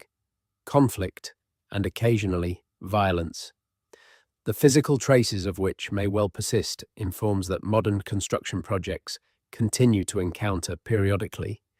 generally without the dramatic secrecy that has characterized the 2003 case, but occasionally, perhaps, with exactly that kind of unusual institutional caution, when the specific circumstances of a particular find raise sensitivities that those responsible for managing the discovery prefer to handle outside of full public view. It is worth taking a detour at this point to discuss what Manchester's underground landscape actually contains in places where the historical record is considerably more complete than it is for our central mystery, because understanding the genuine, well-documented underground infrastructure that exists beneath the city helps illustrate both how extensive and how secretive certain categories of subterranean construction in British cities have historically been, lending further plausibility to the idea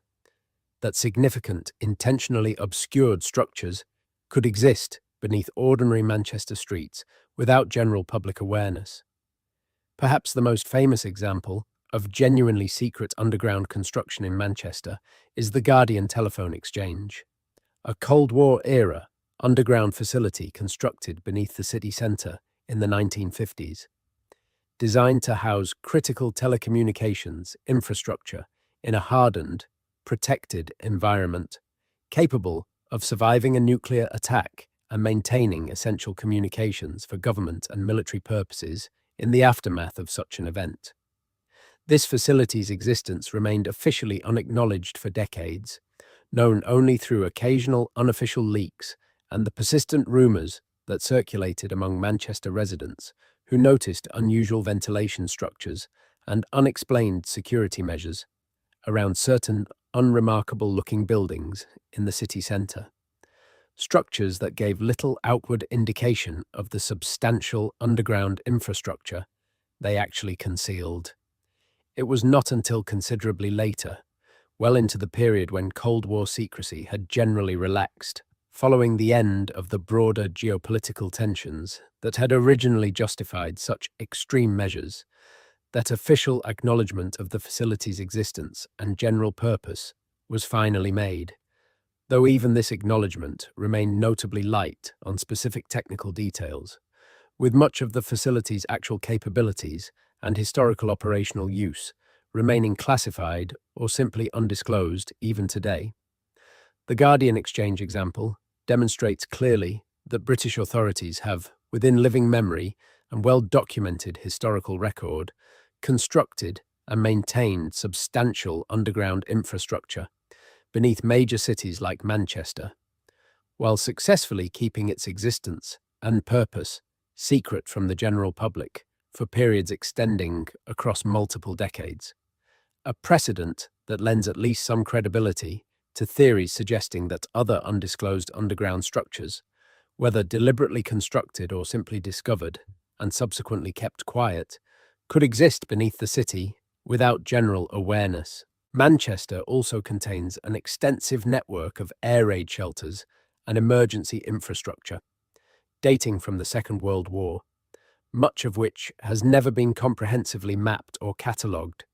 since wartime construction of this kind was often undertaken rapidly, sometimes using whatever existing underground spaces were available, including converted cellars and disused industrial structures.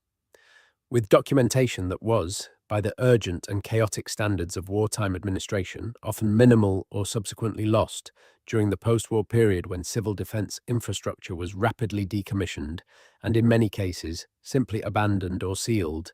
without detailed records being kept of exactly what had been constructed where. Construction crews working in Manchester city centre continue, even today, to occasionally encounter forgotten wartime shelters and associated infrastructure,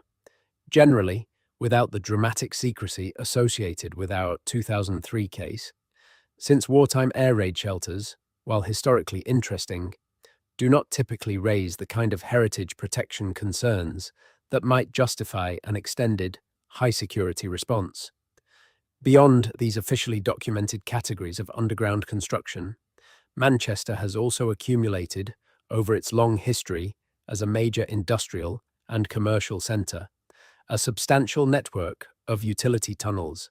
culverts carrying the various small rivers and streams that the city's expansion gradually buried and redirected underground during the 19th century as urban development required, and abandoned sections of earlier sewer and drainage infrastructure that have been superseded by more modern systems, but never fully removed, simply sealed off and left in place beneath the modern city. The River Tib, for example, once a significant watercourse running through what is now the heart of Manchester city centre, was almost entirely culverted and built over during the 19th century, its course now lying entirely underground beneath modern streets and buildings, known to historians and engineers, but largely forgotten by the general public, who walk daily over a buried river without any awareness of its presence beneath their feet.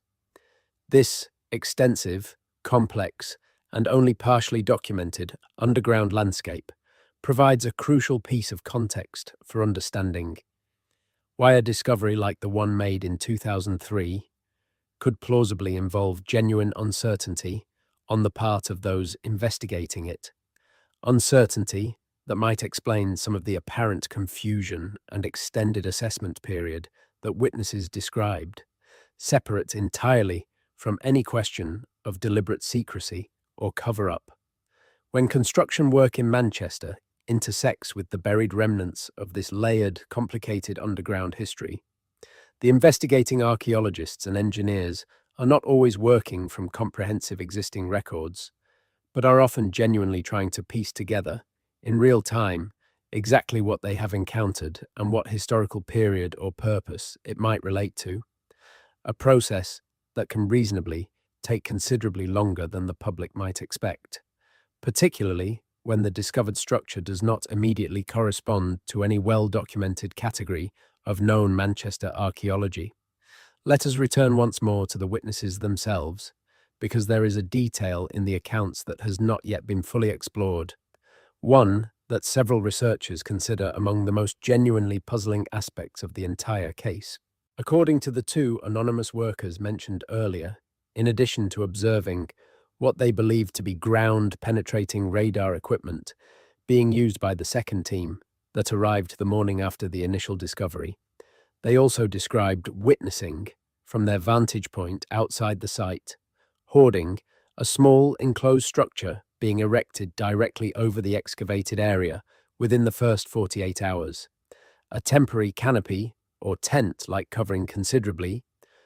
more substantial than the simple protective sheeting that archaeological sites typically use to protect exposed features from weather damage between recording sessions. This detail has attracted attention because such enclosed coverings, while not unprecedented in archaeological practice, particularly for finds that require protection from rain or for situations where investigators want to control environmental conditions such as humidity or temperature, while delicate organic materials are assessed, are typically associated with finds of unusual sensitivity or significance, the kind that conservation specialists would want to shield not just from weather, but from photography or casual observation by passers-by, who might otherwise be able to see into the excavation from elevated vantage points in nearby buildings.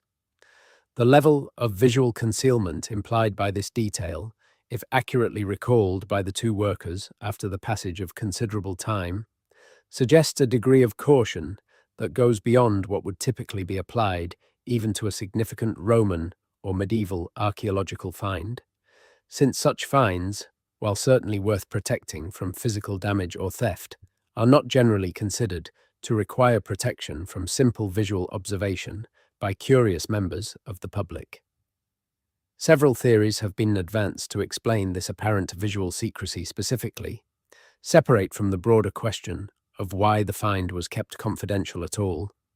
One theory suggests that the structure or remains found may have been in a state of preservation or contained details that the investigating team judged could be sensationalized or misrepresented if photographed or described inaccurately by members of the public who might glimpse the site from a distance without proper context or expertise to interpret what they were seeing. A concern that heritage professionals do sometimes raise regarding sites with unusual or visually striking features that might generate exaggerated rumors if partial or out of context. Images began circulating before a proper, complete investigation and public statement could be prepared. A second, more cautious theory suggests that the visual concealment may have related less to the archaeological content itself and more to the methodology being used to investigate it, since certain specialized investigation techniques, including some forms of advanced imaging or sampling equipment, are sometimes kept from public view. Not because the underlying find is unusually sensitive, but because the equipment or methodology itself represents either proprietary technology that the investigating organization wishes to keep confidential for competitive reasons,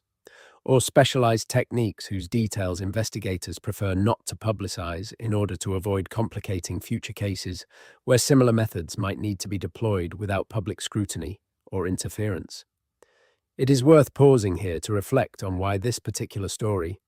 among the countless construction anomalies and unexplained local history mysteries that exist across every British city, has achieved the particular staying power that it has, continuing to generate fresh interest and renewed investigation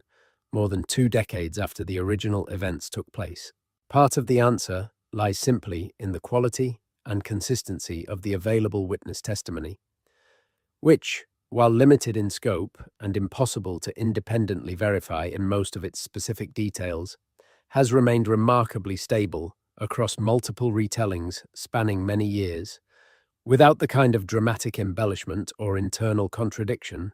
that typically signals a story drifting further from its factual origins with each retelling,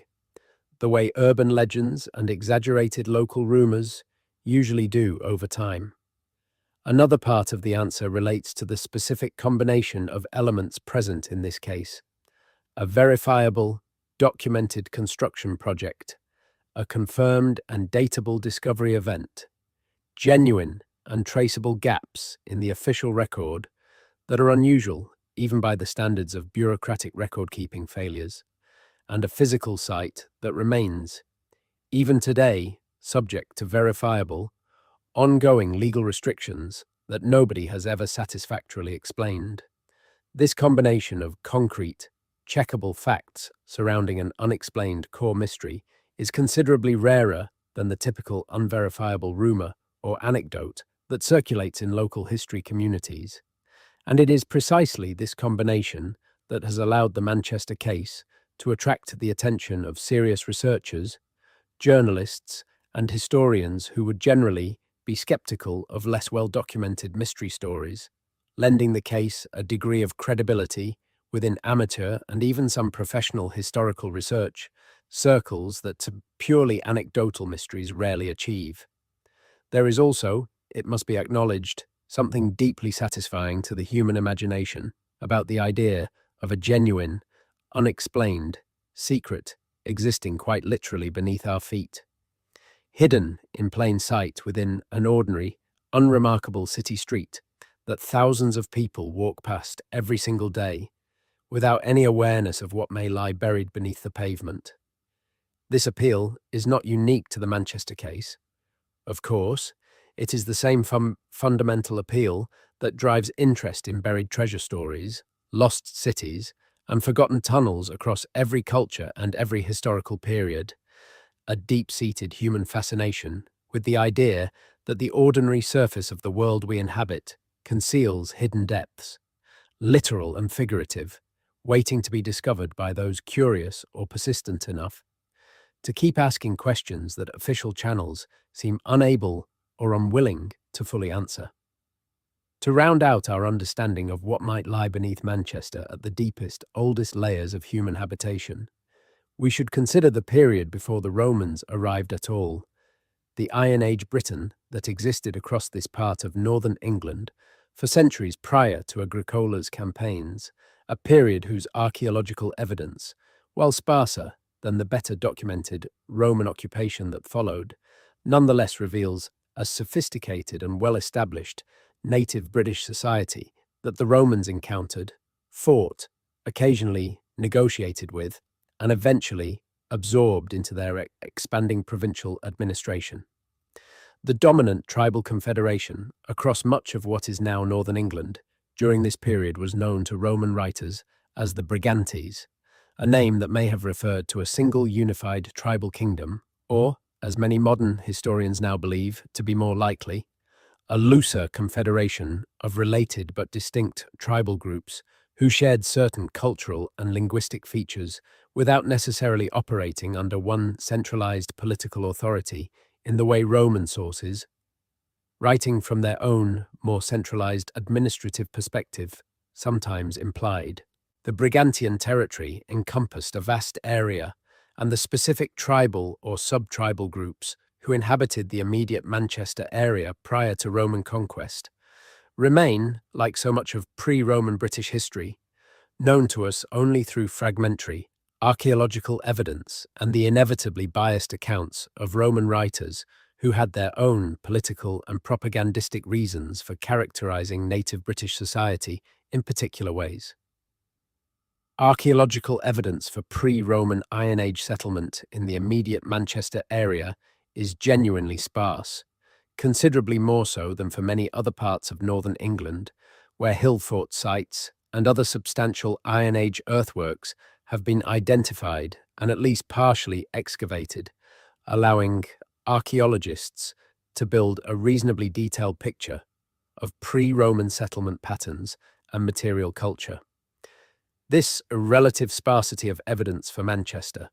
specifically, has led some archaeologists to suggest that the immediate area may have been relatively lightly settled prior to Roman arrival,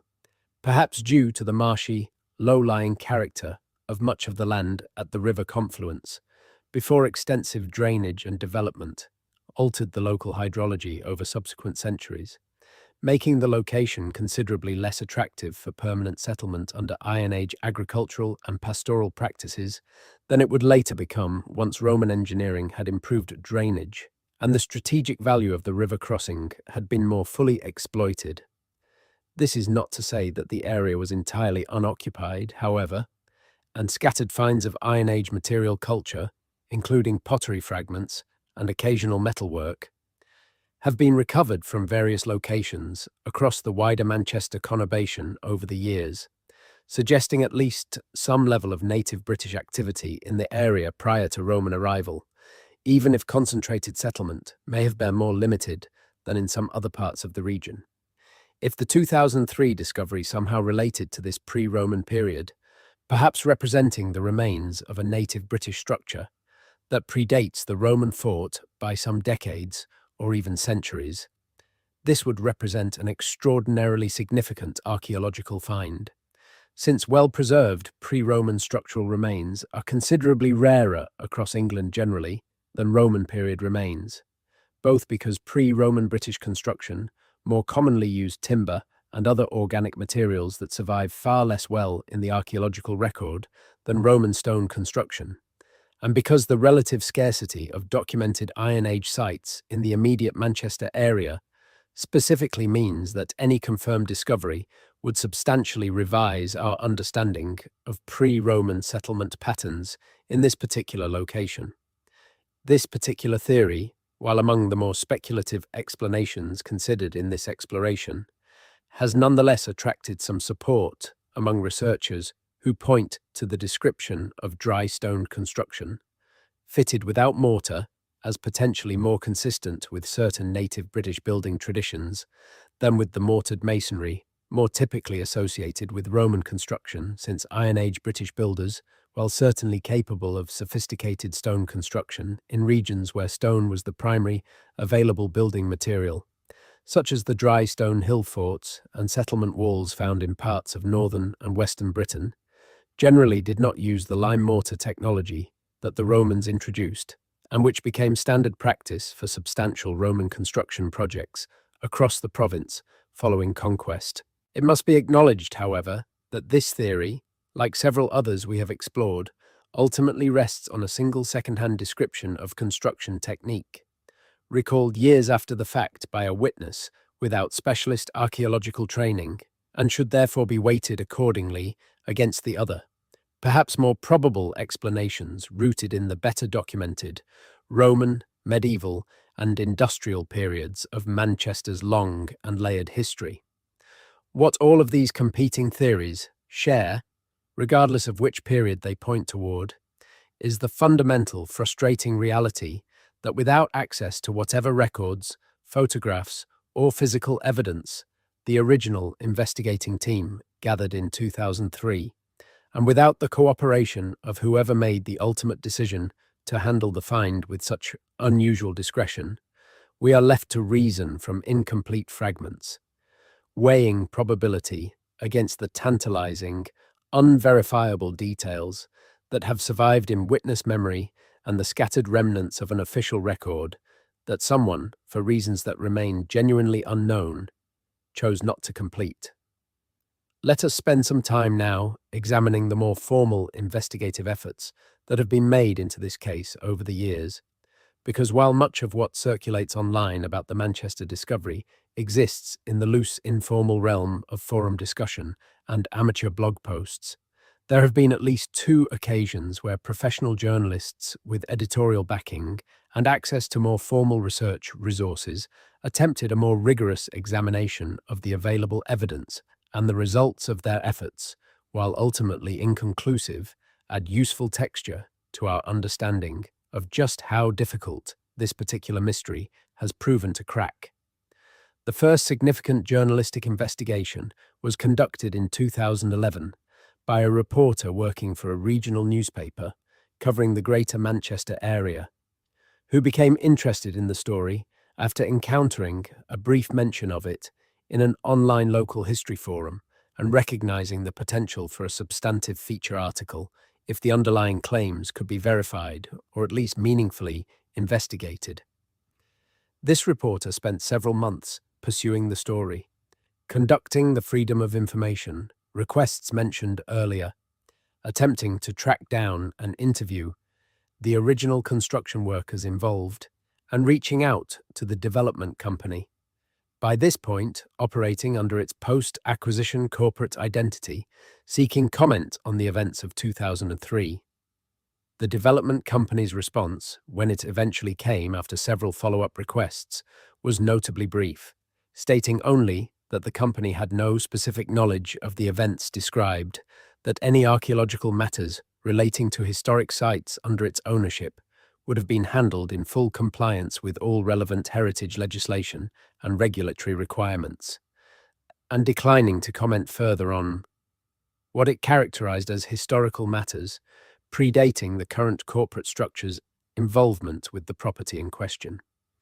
This kind of carefully worded, legally cautious non-denial is, of course, exactly the kind of response that conspiracy-minded researchers tend to seize upon as evidence of concealment, while more measured observers point out that it is also exactly the kind of response that any reasonably well-advised company would give regarding any historical matter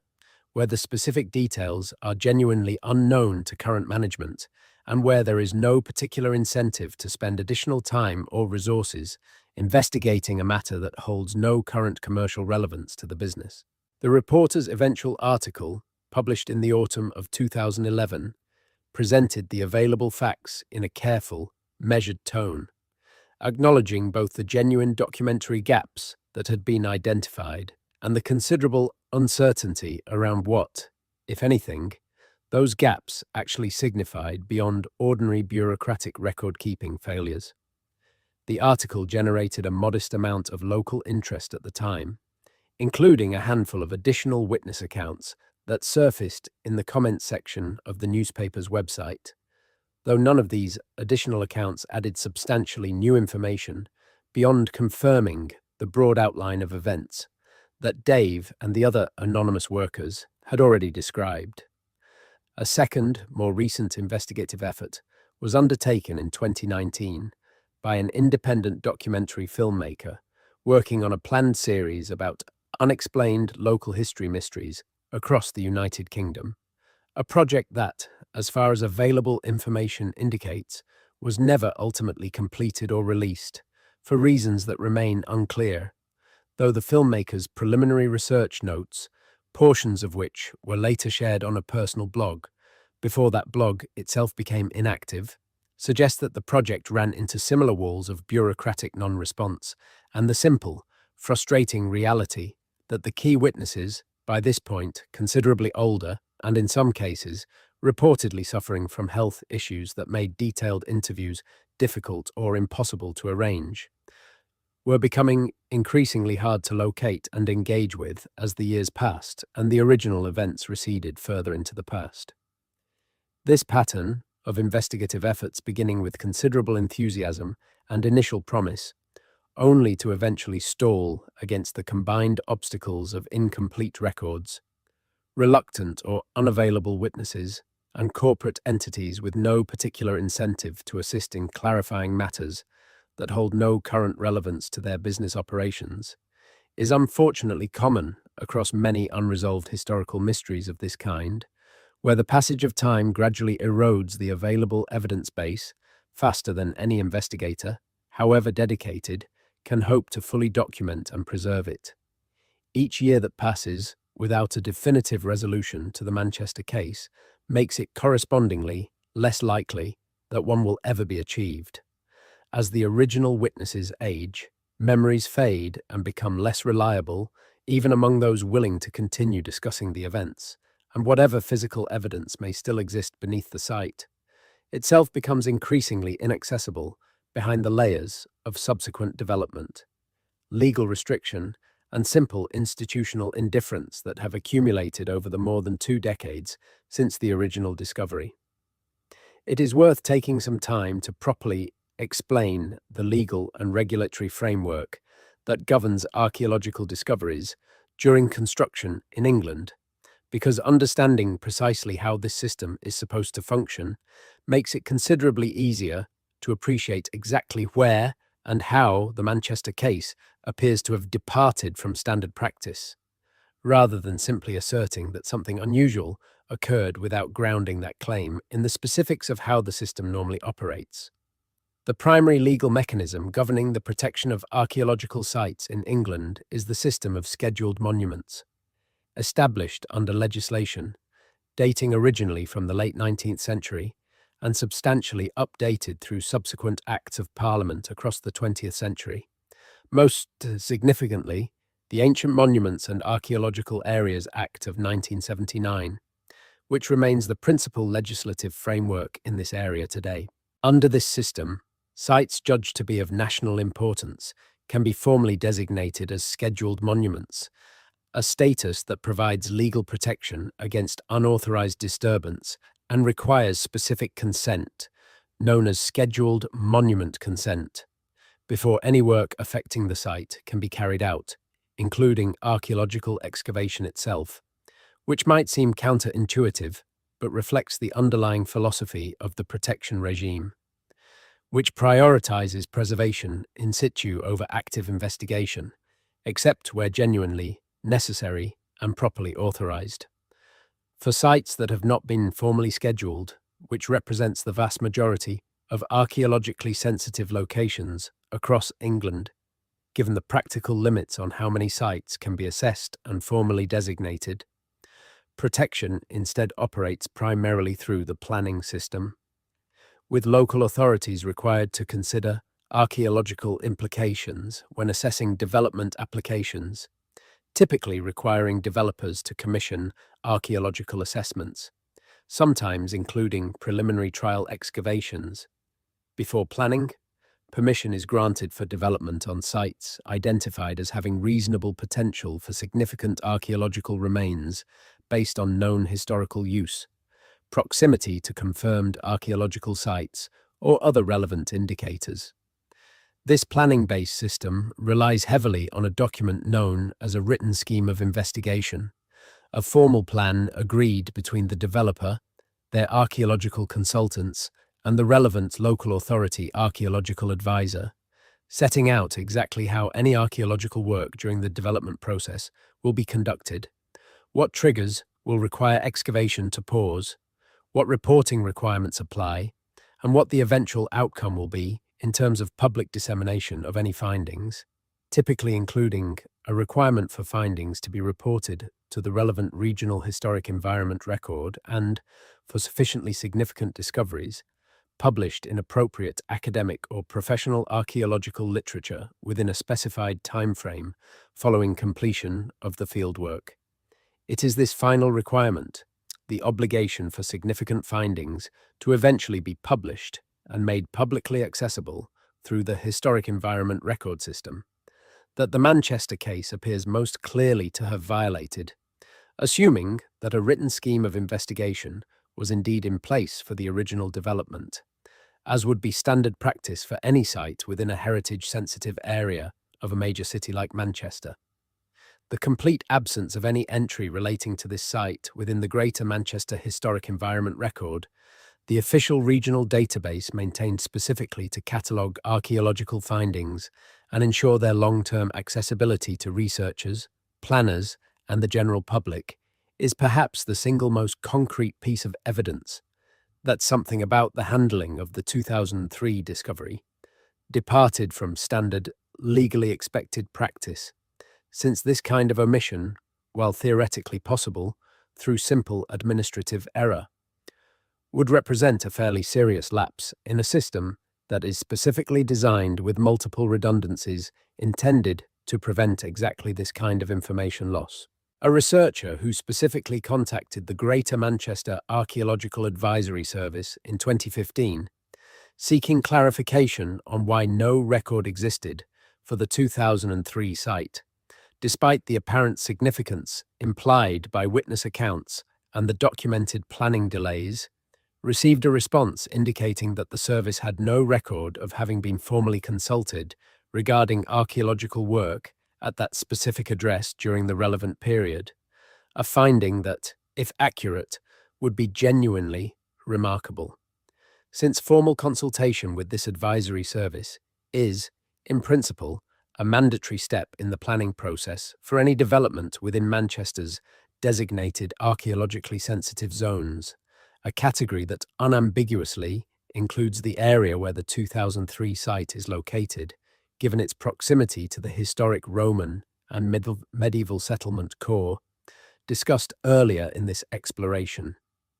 This particular detail, more than almost any other uncovered during the various investigative efforts into this case over the years, suggests that whatever assessment process was actually followed in 2003,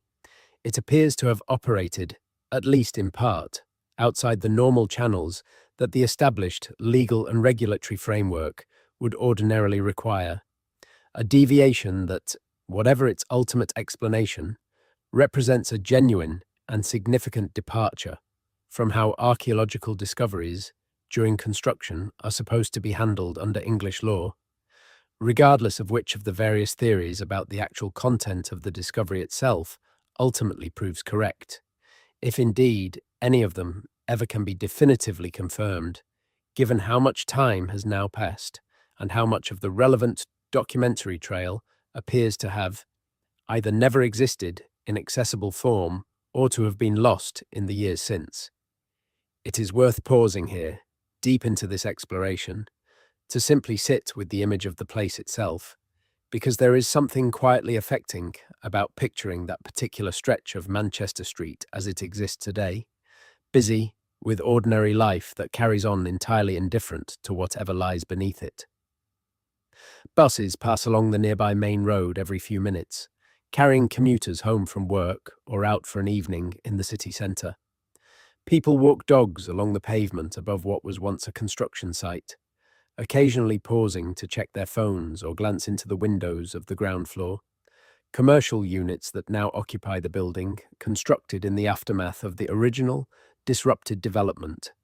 None of them know, or have any particular reason to know, that the patch of ground beneath their feet was once the subject of an overnight security operation, a confidentiality agreement, and a buffer zone restriction that remains legally in force even now. More than 2 decades later, a quiet, invisible boundary drawn around something that nobody outside a small circle of officials and construction workers ever fully understood. This is, in many ways, the quietly haunting quality that runs through so many of these unresolved local mysteries. The way they exist in a kind of permanent superimposition over ordinary life, present and absent at the same time, depending entirely on whether you happen to know to look for them. Manchester, like every old city, carries countless such layers, some documented and celebrated, like the Roman fort reconstruction in Castlefield that draws tourists and school groups, others forgotten almost entirely, surviving only in the fragmentary memories of the handful of people who happened to encounter them, before they were once again sealed away beneath the ordinary business of urban life continuing on. There is a particular kind of stillness that settles over a city at night, when the buses have stopped running so frequently, and the pavements that were crowded with commuters during the day stand mostly empty beneath the orange glow of street lighting. And it is during these quiet hours that the layered, buried history of a place like Manchester feels somehow closer to the surface, easier to imagine pressing up against the modern world above it, even though nothing has physically changed about the ground beneath the pavement between daylight and darkness. Perhaps it is simply that the absence of daytime bustle removes the distraction that normally keeps such thoughts at bay, allowing the mind, in the quiet of the evening, to wander more freely toward questions about what came before, what still remains, and what we have chosen, deliberately or otherwise, to forget. If you have ever walked through an old city at night, perhaps through Manchester itself, or through York, or Chester, or any of the countless other British towns that carry this same depth of layered history beneath their modern streets, you may have felt something of this same quality, a sense of moving through a landscape that is considerably older and stranger than its current surface appearance suggests, a feeling that is neither frightening nor entirely comfortable, simply present, the way the awareness of deep time tends to be when it surfaces unexpectedly in the middle of an otherwise ordinary evening walk home. The Manchester construction site, mystery, whatever its ultimate explanation, taps into exactly this feeling, the sense that the comfortable, familiar surface of modern urban life rests atop something considerably older, stranger, and less fully known than we typically allow ourselves to consider during the busy, distracted hours of an ordinary day. It is a feeling that has motivated human curiosity about buried history for as long as humans have built cities atop the remains of earlier cities. Layer upon layer, century upon century, each generation walking unknowingly above the forgotten lives and forgotten structures of those who came before, until occasionally, almost always by accident, a digger bucket or a foundation trench breaks through into a fragment of that buried past and forces, however briefly and however ever incompletely, a moment of genuine connection between the present and a history that had seemed, until that moment, entirely lost. Having walked through each of the major theories in turn, the Roman explanation, the medieval religious site possibility, the plague burial ground theory, the Civil War defensive structure, the industrial tannery infrastructure, and the more speculative pre-Roman Iron Age possibility, it is worth attempting some kind of honest, weighted assessment of which explanation, or combination of explanations, seems most probable given everything we have examined, while being entirely upfront about the inherent limitations of any such assessment, given how much critical information remains genuinely unavailable. The Roman explanation retains, in the view of most professional archaeologists who have considered this case informally, the strongest claim to probability, simply because Manchester's documented Roman archaeology is extensive enough and the site's location close enough to the known boundaries of the Roman settlement, that a previously unmapped section of Roman period structure represents the single most statistically likely category of significant find in this particular location. The depth at which the structure was reportedly encountered also aligns reasonably well with known Roman ground levels in this part of the city, and dressed stone construction, while perhaps less commonly associated with civilian vista structures than with more substantial military or public buildings, is not inconsistent with Roman building practice generally. What the Roman explanation struggles to account for, however, is the apparent total absence of any subsequent academic publication or formal heritage record. Since Roman finds of genuine significance in a city as historically conscious about its Roman heritage as Manchester would, under virtually any normal circumstance, eventually receive public acknowledgement, even if that acknowledgement came years after the original discovery, once a full assessment had been completed. This gap is the single strongest piece of evidence against a straightforward Roman explanation, or at minimum, evidence that if the find was indeed Roman, something about its specific nature or context led authorities to handle it in a manner that diverged sharply from how Roman discoveries in Manchester are normally treated. The medieval religious site theory offers perhaps the most intellectually satisfying middle ground explanation, since it accounts reasonably well for both the apparent significance of the find,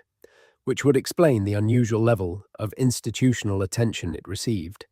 and for at least some plausible reasons for extended discretion, given the potential entanglement of medieval religious sites with ongoing questions of consecrated ground, burial rites, and complex property law, inheritance from the dissolution period, that can occasionally create genuine legal complications requiring careful navigation before any public statement can safely be made without exposing involved parties to unexpected legal liability. The plague burial theory, while compelling from a human interest perspective and consistent with at least some aspects of the documented historical record regarding Manchester's experience of medieval and early modern epidemic disease, struggles most significantly with the specific witness description of dressed, fitted stonework, since this level of deliberate construction quality sits uneasily with what we know about the typically hasty, utilitarian nature of emergency plague burial practices, which rarely involve this kind of careful stonework, except, perhaps, in cases involving an associated structure, such as a boundary marker or small commemorative or religious building, constructed near, rather than directly as part of, the burial ground itself.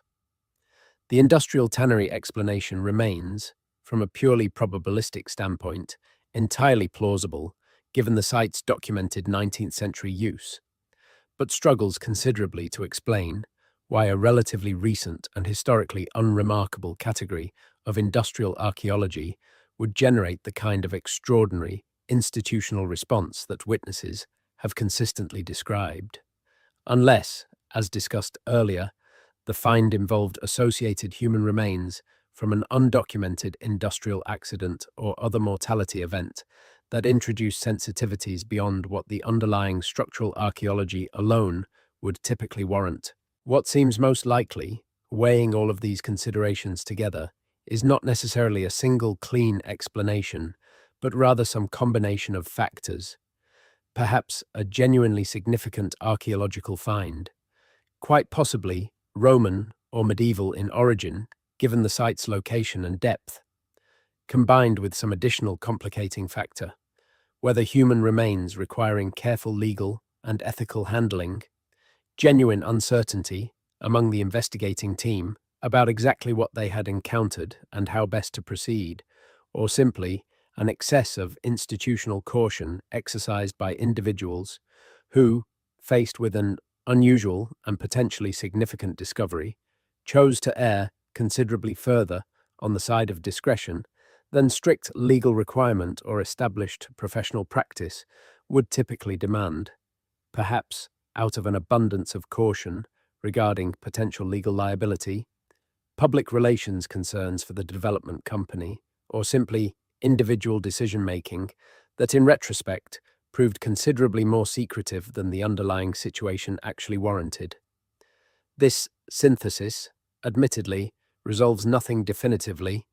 and readers seeking a clean, satisfying answer to the central mystery of what exactly lies beneath that Manchester street will likely find this conclusion frustratingly incomplete. But intellectual honesty requires acknowledging that with the evidence currently available, a definitive resolution simply is not possible, and that the responsible approach is to present the range of plausible explanations, weighted according to the available evidence, while remaining genuinely open to revision, should new information, new witness accounts, or new documentary discoveries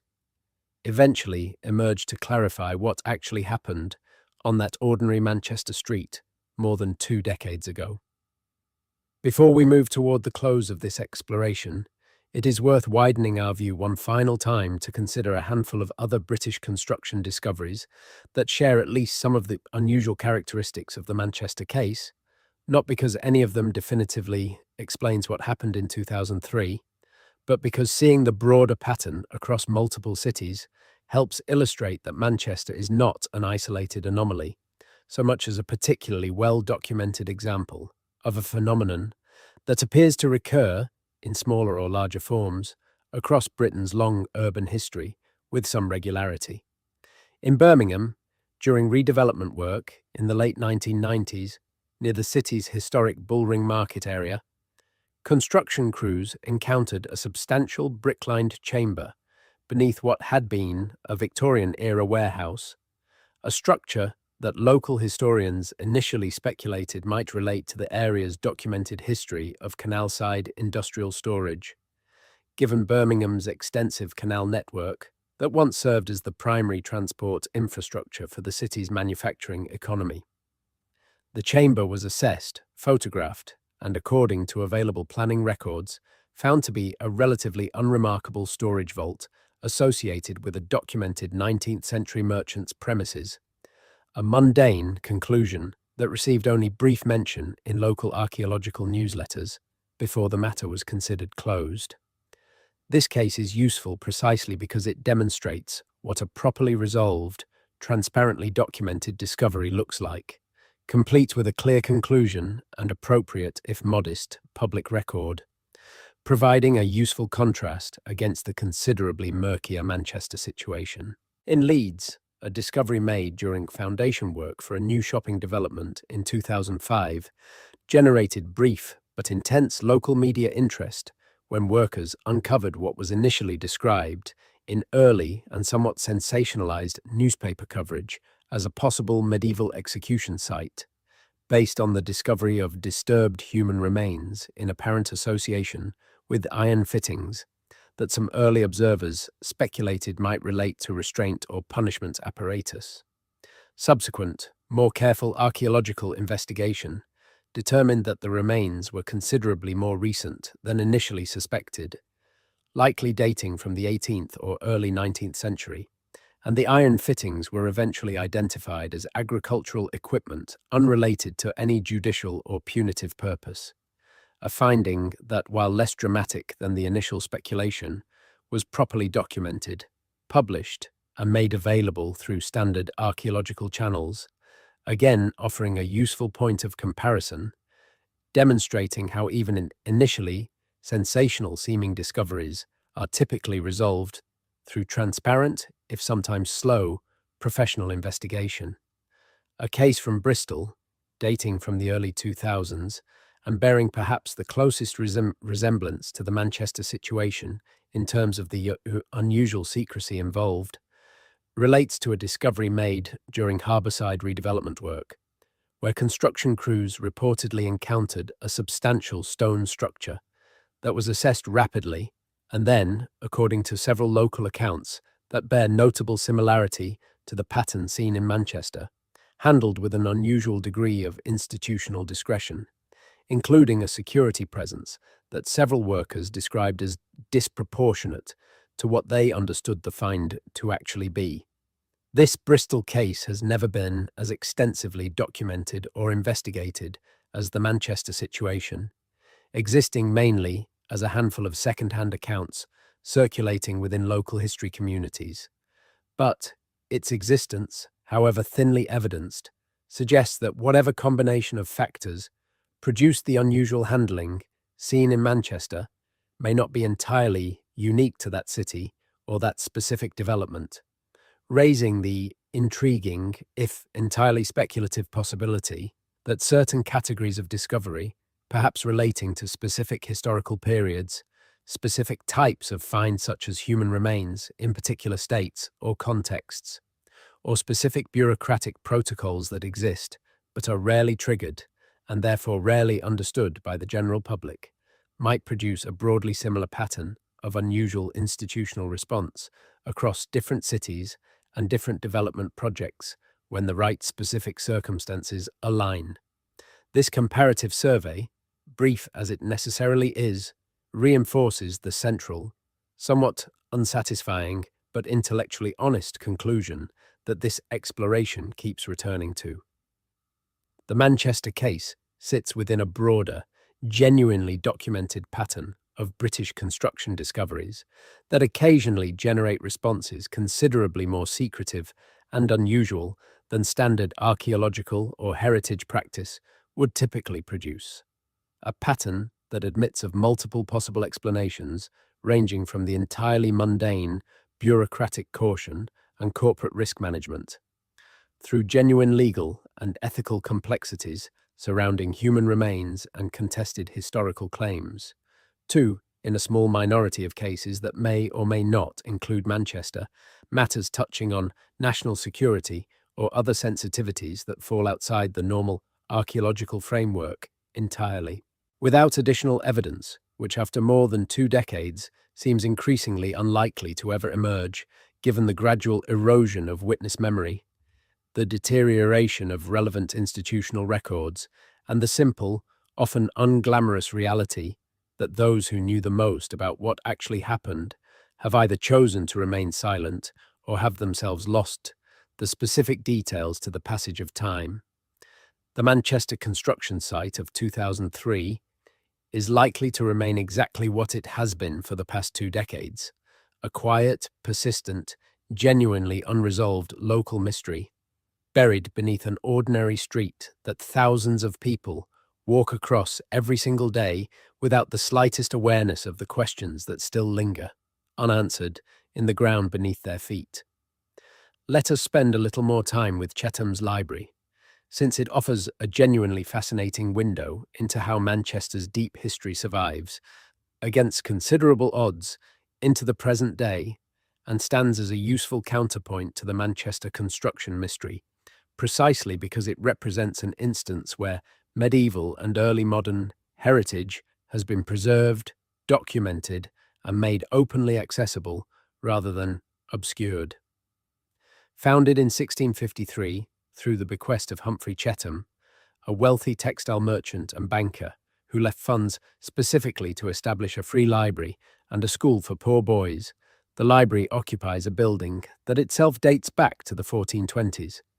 Originally constructed as accommodation for the clergy attached to the nearby collegiate church that would later become Manchester Cathedral. The building survived the dissolution of religious institutions during the 16th century, a period that saw the destruction or repurposing of countless medieval religious buildings across England, partly because its function as clergy accommodation made it adaptable to secular reuse without requiring the kind of wholesale demolition that befell many monastic structures whose specifically religious architecture made them less straightforward to repurpose. Following a period of secular use during the later 16th and earlier 17th centuries, including a period when the building reportedly served military purposes during the build-up to the Civil War conflicts discussed earlier, Chetham's eventual bequest secured the building's future as a public institution, and it has functioned continuously as a library and school in some form ever since, making it one of the oldest surviving public buildings of its kind anywhere in the English-speaking world. The library's collections include manuscripts and printed books dating back centuries, carefully preserved through a combination of dedicated institutional stewardship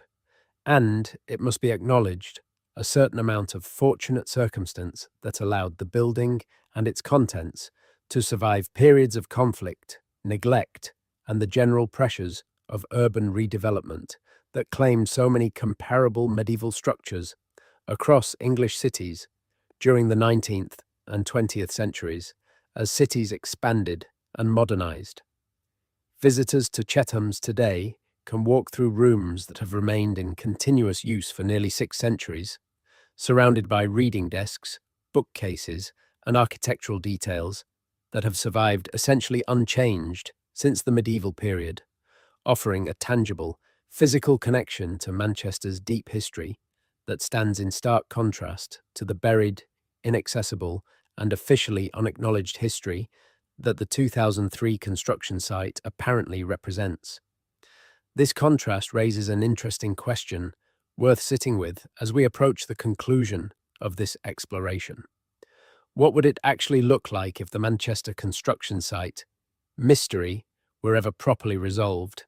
and the find, whatever it ultimately proves to be, were given the kind of careful, transparent treatment that Chetham's has received across the centuries? In an ideal scenario, consistent with how England's heritage protection system is supposed to function,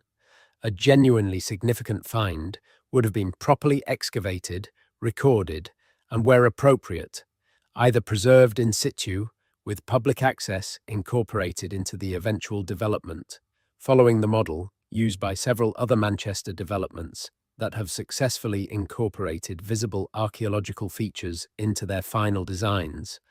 or fully excavated, removed where appropriate to museum collections, and documented through academic publication, that would allow historians, archaeologists, and curious members of the public alike to understand what had been found and what it tells us about Manchester's history. The fact that none of this occurred, as far as any available public record demonstrates, represents, regardless of whatever the underlying find actually was, a genuine loss to public knowledge and to the broader project of understanding and celebrating Manchester's remarkably deep and layered history. Whatever combination of bureaucratic caution, corporate risk management, genuine legal complexity, or in the most speculative reading, deliberate institutional secrecy produced this outcome, the practical result has been that a potentially significant piece of the city's history remains buried, unstudied, and effectively erased from the collective historical record that future generations of Mancunians and visitors to the city will be able to access and learn from. A quiet, almost invisible loss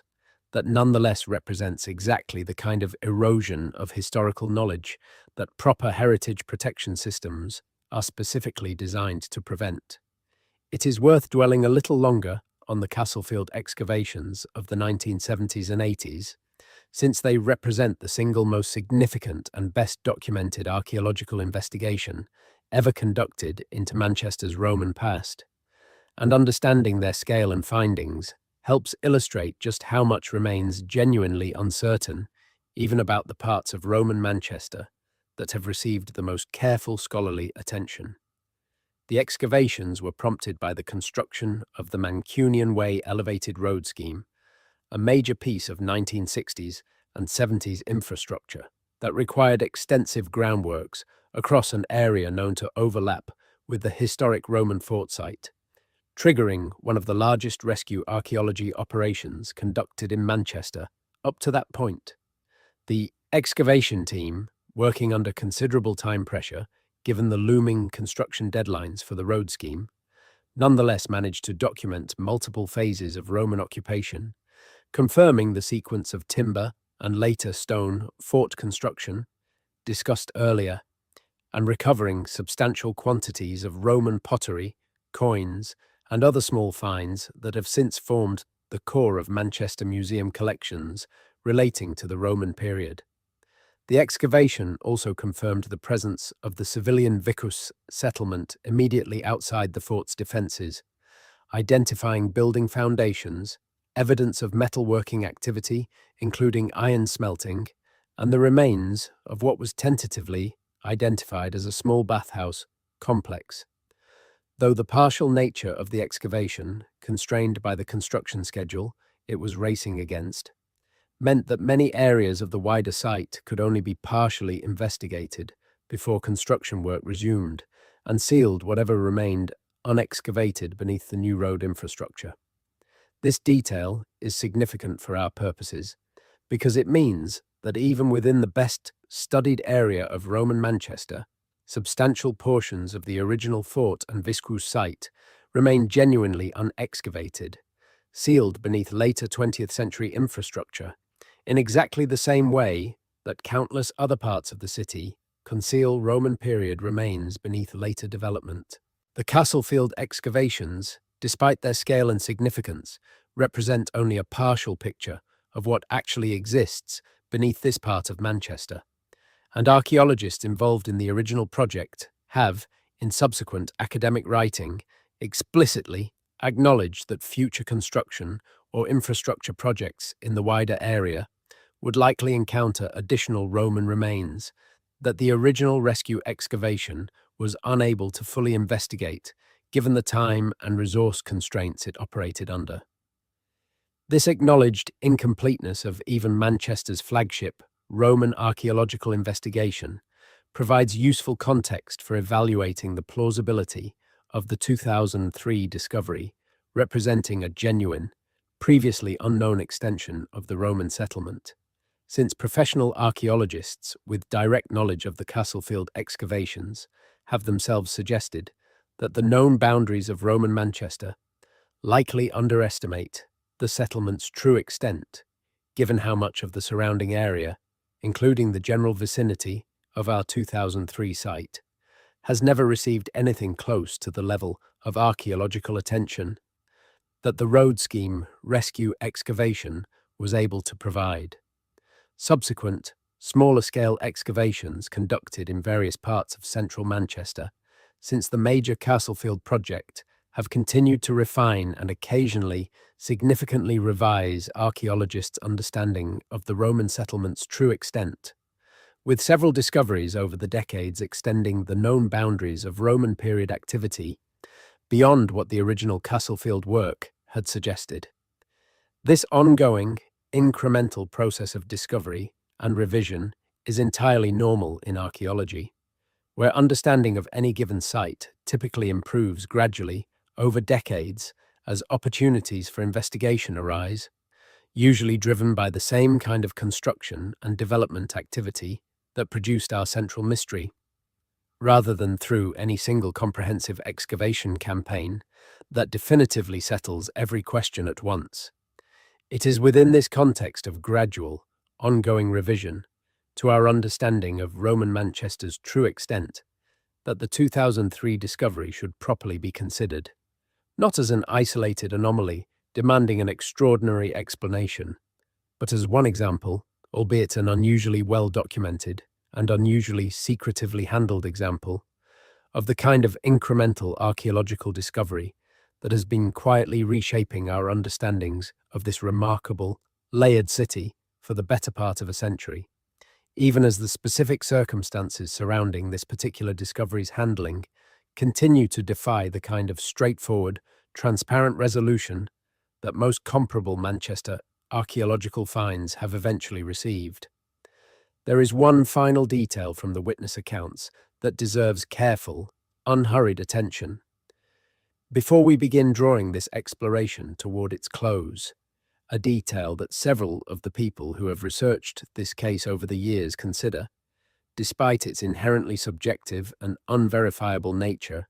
one of the more genuinely affecting aspects of the entire story. Dave, in his most detailed interview, was asked directly whether he had ever returned to the site in the years since 2003, whether out of curiosity, a desire for closure, or simply because his work had occasionally taken him past that part of the city in the normal course of subsequent jobs across Manchester's construction industry. He answered that he had, on a handful of occasions over the years, found himself walking or driving past the site, and that each time he experienced what he described as a peculiar, mild but persistent sense of unfinished business, a feeling he was careful to distinguish from anything supernatural or dramatic, describing it instead in more measured, almost clinical terms, as the kind of nagging incompleteness you feel when you leave a job half done, a sensation he compared to having walked away from a task without ever learning whether it had ultimately succeeded or failed, a small but persistent itch of curiosity that, in his words, had never fully gone away. Despite the passage of so many years and the thousands of other jobs, finds, and ordinary workplace incidents that had filled his career in the time since, this kind of unresolved curiosity multiplied across everyone who was even peripherally involved in the events of that October week in 2003, and further multiplied across the considerably larger community of researchers, local historians, and casual online readers who have encountered the story in the years since, helps explain why a relatively small, locally contained construction industry anecdote has managed to sustain this level of ongoing interest and periodic renewed investigation for more than 2 decades. A remarkable persistence for a story that, on the surface, involves nothing more dramatic than a paused construction project and a handful of bureaucratic gaps in an otherwise unremarkable municipal planning archive. Perhaps this is, in the end, simply what unresolved mysteries do to us, regardless of their ultimate scale or significance. They create small, persistent itches in our collective curiosity that resist easy resolution, precisely because the human mind is fundamentally uncomfortable with incomplete narratives, with stories that trail off into uncertainty rather than reaching a clear, satisfying conclusion. We are pattern-seeking creatures, and an unresolved mystery represents, in a very real cognitive sense, an incomplete pattern, one that our minds continue to worry at, almost involuntarily, searching for the missing pieces that would allow the story to finally click into place and settle into the comfortable, resolved category that our brains generally prefer information to occupy. The Manchester construction site mystery may never receive that kind of resolution. The witnesses are aging, as we have noted, their memories inevitably softening and shifting with each passing year in the ordinary way that human memory does, regardless of how vivid or significant an original experience felt at the time. The institutional records, fragmentary, even at their best, continue to deteriorate or simply vanish through the unglamorous, undramatic processes of corporate restructuring, digital migration failures, and the general entropy that affects all bureaucratic archives over sufficiently long periods of time. And the physical site itself remains sealed beneath a building that has long since become an unremarkable part of the ordinary urban landscape. Its ground floor commercial units occupied by businesses that have no particular reason to ever learn what lies beneath their foundations, let alone investigate it further. There is something worth sitting with as we begin to bring this long exploration toward its close, about what stories like this one ultimately reveal about the relationship between modern Britain and the deep, layered history that lies beneath nearly every city, town, and village across the country. Britain is, in a very real and literal sense, built on top of itself, generation after generation, constructing new structures directly atop the remains of what came before, rarely clearing the ground completely, more often simply building upward and outward, while the older layers settle quietly beneath, waiting, sometimes for centuries, until some new construction project happens to intersect with them, and briefly, often only partially, brings them back into contact with the living world above. This pattern is so thoroughly woven into the fabric of British urban life that most people give it remarkably little thought during their daily routines. Walking across pavements and through buildings constructed atop foundations that themselves rest on earlier foundations, stretching back through Victorian, Georgian, medieval,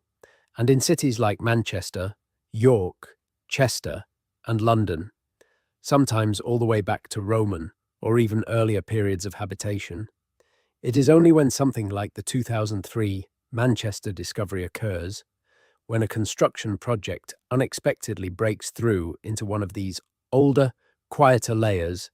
that this otherwise invisible depth of history briefly surfaces into public awareness, however incompletely, before construction inevitably resumes, and the layer in question is once again sealed away beneath new development, returning to its quiet, hidden existence beneath the ordinary business of contemporary life. There is a kind of quiet comfort, perhaps, in recognizing that this pattern will continue indefinitely, that future construction projects across Manchester and countless other British cities will continue to occasionally stumble across fragments of buried history, some properly investigated and documented according to established heritage protection procedures, others handled with the kind of unusual discretion that has characterized our central mystery, and that this ongoing, unpredictable process of discovery represents one of the genuinely fascinating aspects of living in a country with this much accumulated depth of continuous human habitation. Every old city holds these kinds of secrets, not necessarily dramatic or sinister secrets, though occasionally they prove to be exactly that, but simply the accumulated, forgotten residue of countless ordinary human lives lived across centuries, leaving behind physical traces that modern development periodically, almost accidentally, brings back into contact with the present. If you find yourself, in the days after watching this, walking through your own city, wherever in the world that might be, perhaps you will find yourself wondering, even briefly, about what might lie beneath the particular stretch of pavement you happen to be standing on, What layers of forgotten habitation, construction, and human life might exist just a few meters below the surface, patiently waiting as the Manchester site waited for so many centuries before a digger bucket finally made contact with whatever lies beneath that ordinary stretch of city street. It is a quietly humbling thought, the kind that tends to surface most naturally during these late hours, when the mind has slowed enough to consider questions that the business of an ordinary day rarely makes room for. Questions about depth, about time, about everything that has happened on the very ground we walk across, without ever fully knowing what came before us there. Before we move toward the final closing reflections of this exploration, it is worth considering one more layer of Manchester's history that, while not directly connected to the central mystery we have spent so long examining, helps round out a fuller picture of just how thoroughly this city has been shaped, reshaped, and excavated across its long history of engineering ambition. The Manchester Ship Canal, completed in 1894 after years of extraordinary engineering effort, represents one of the most significant feats of Victorian civil engineering anywhere in Britain. A 36-mile artificial waterway connecting Manchester directly to the Mersey estuary and from there to the open sea, allowing ocean-going vessels to reach a city that sits, in straight-line distance, some 40 miles inland from the nearest coastline. The construction of this canal required the excavation of an almost unimaginable quantity of earth and rock, displacing entire communities, rerouting existing waterways, and fundamentally reshaping the landscape across the western approaches to the city. The scale of this engineering project meant that countless archaeological sites, some documented at the time by the relatively limited standards of 19th century archaeological practice, and undoubtedly many more entirely undocumented, were disturbed, destroyed, or in some cases hastily recorded before being lost to the canal construction. A sobering reminder that the loss of historical knowledge through development is by no means a new phenomenon, unique to our central mystery, but has been an ongoing feature of Manchester's relationship with its own past for well over a century.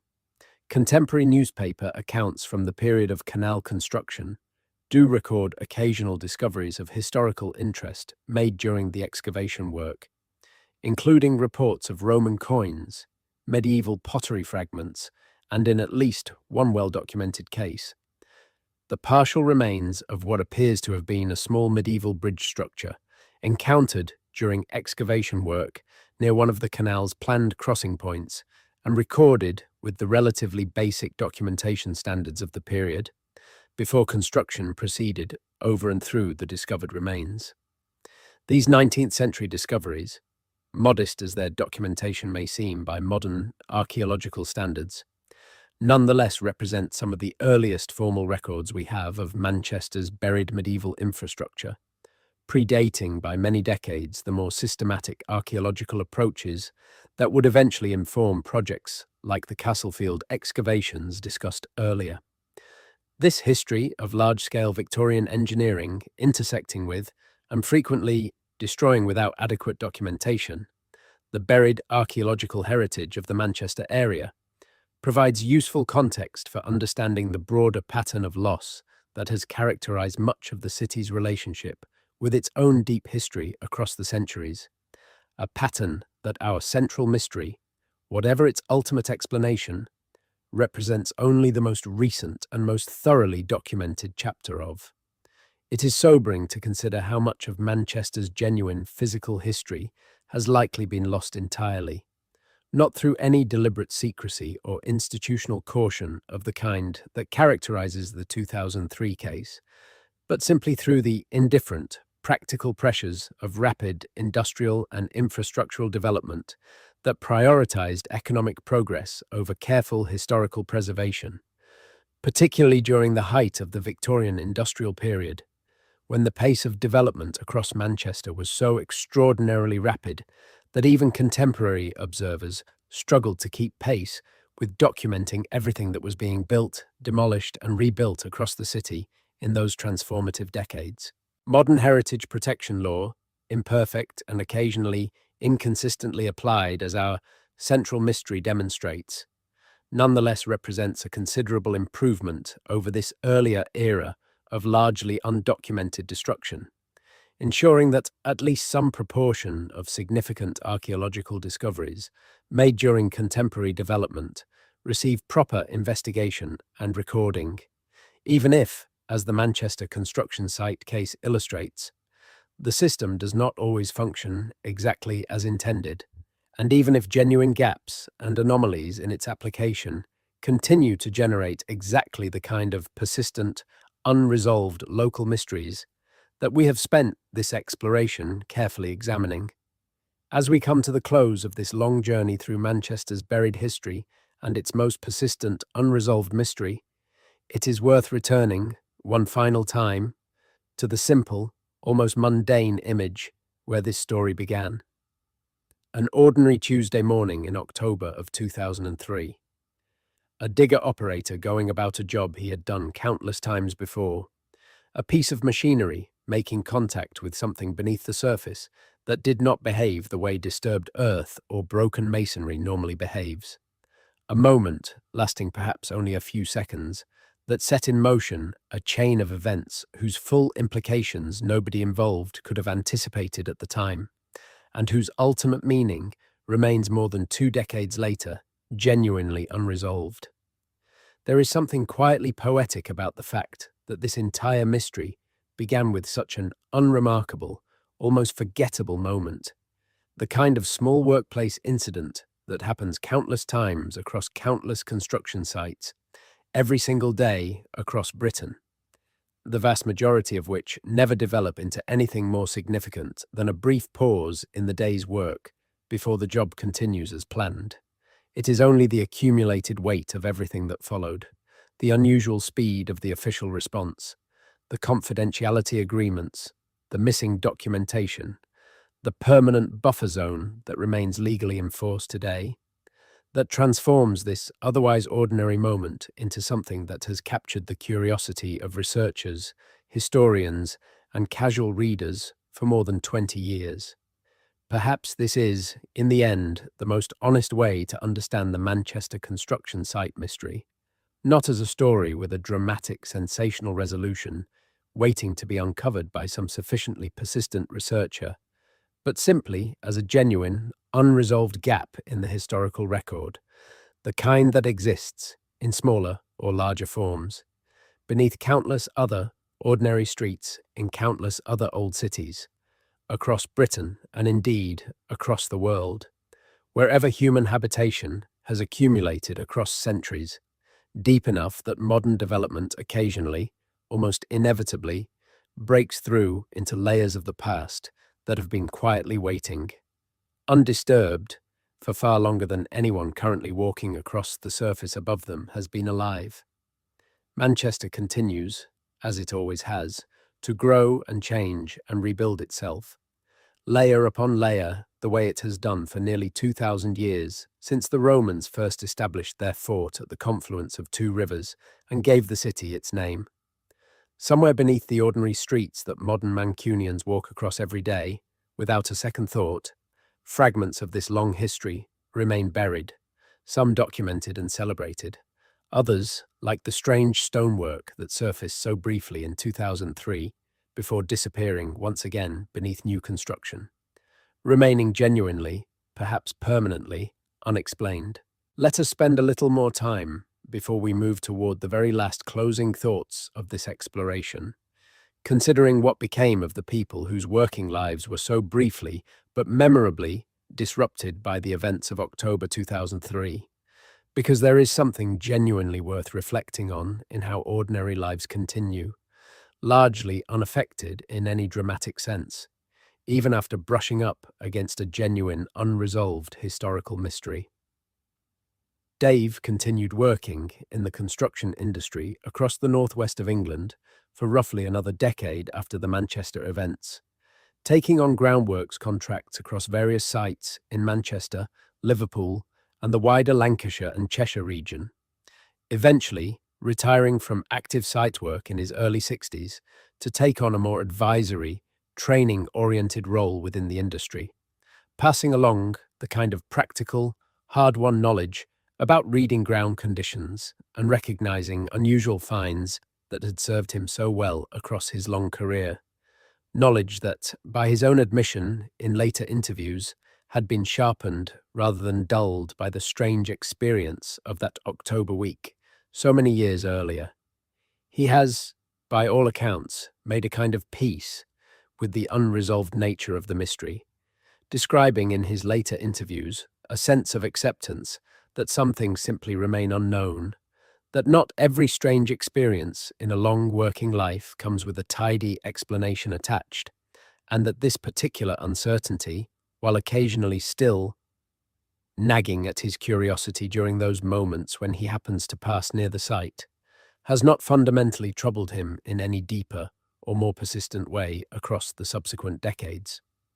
This kind of measured, accepting attitude toward genuine uncertainty is, in its own quiet way, a useful model for how the rest of us might consider approaching unresolved mysteries more generally, neither dismissing them entirely as unimportant, nor allowing them to become a source of ongoing anxiety or obsessive preoccupation, but simply holding them lightly as one of the many genuinely unknown corners of a world that, despite our considerable modern scientific and technological sophistication, still contains a great many questions that resist easy, satisfying answers. The foreman, whose identity has never been publicly confirmed and who has never given any form of public interview about the events of 2003, is understood through the second-hand accounts relayed by Dave and other former colleagues to have retired from the construction industry entirely sometime in the years following the Manchester project, settling into a quieter life that, as far as available information suggests, has remained entirely private and disconnected from any further involvement in or discussion of the mystery that briefly defined one strange week of his otherwise long and largely unremarkable working career. This complete withdrawal from public discussion, while frustrating for researchers hoping to gather additional first-hand testimony, is itself a choice worth respecting. A reminder that not everyone who brushes against an unresolved historical mystery feels any particular obligation or desire to continue engaging with it,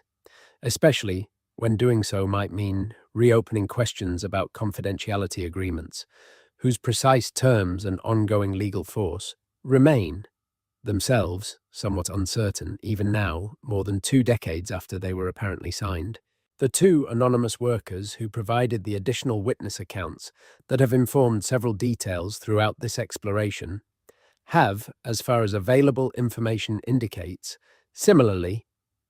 moved on with their working lives and personal circumstances in the years since 2003,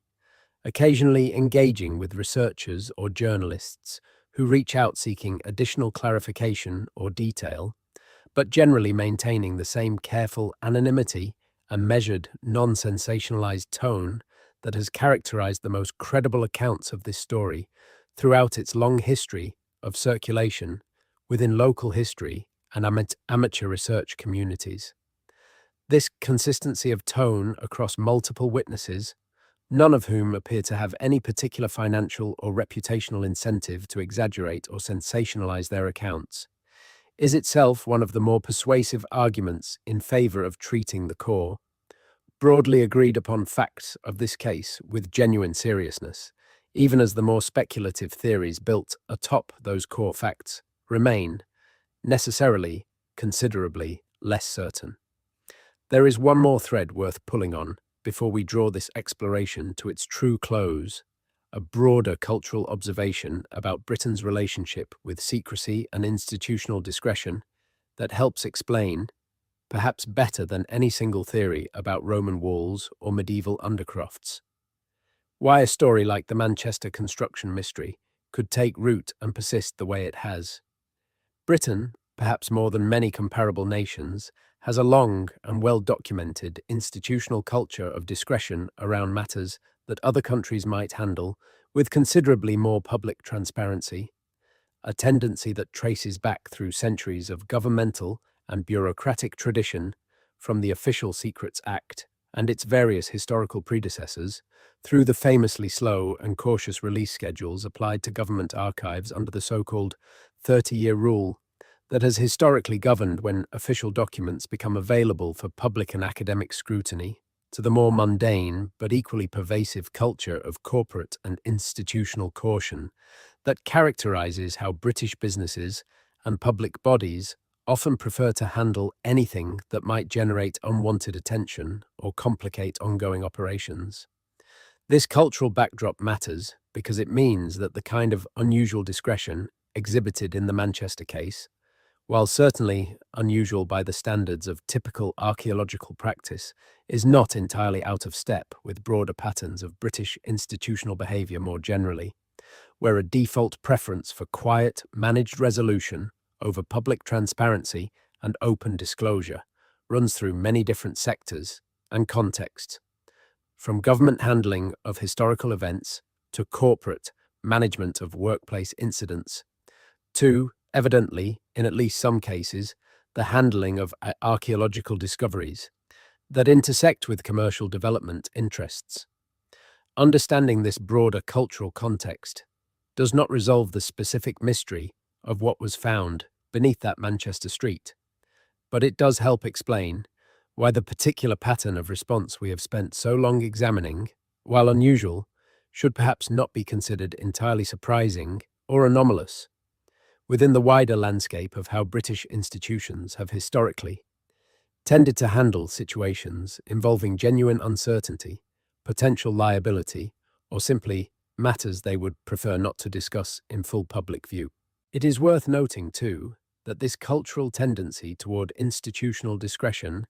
has, over the decades, produced its own rich tradition of British local mysteries and unexplained historical anomalies, stories that bear family resemblance to the Manchester case across countless other towns and cities throughout the country, each one representing some combination of genuine historical complexity, bureaucratic caution, and the simple, very human tendency for institutions facing uncertainty to default toward managed quiet, rather than open, potentially messy public engagement with difficult or unresolved questions.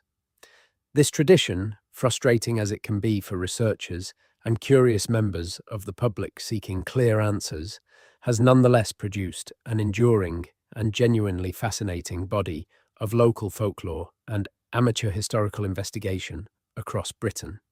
of which the Manchester construction site, Mystery, represents merely one particularly well-documented example among countless others. Scattered across cities and towns throughout the country, each waiting for its own dedicated researchers to begin the patient, often frustrating work of trying to separate genuine historical complexity from simple bureaucratic accident, and both of these from the more dramatic speculative theories that inevitably grow up around any story containing enough genuine uncertainty to leave room for imagination to fill in the gaps that official records and verified witness testimony cannot. Let us take one more careful pass through a detail that deserves more attention than it has so far received in this exploration, the matter of who actually owned the development company at the time of the original 2003 discovery. Since corporate ownership structures in British property development can often reveal connections and interests that are not immediately obvious from the development's public-facing, branding, or marketing materials. Company registry records, which remain a matter of public record in the United Kingdom,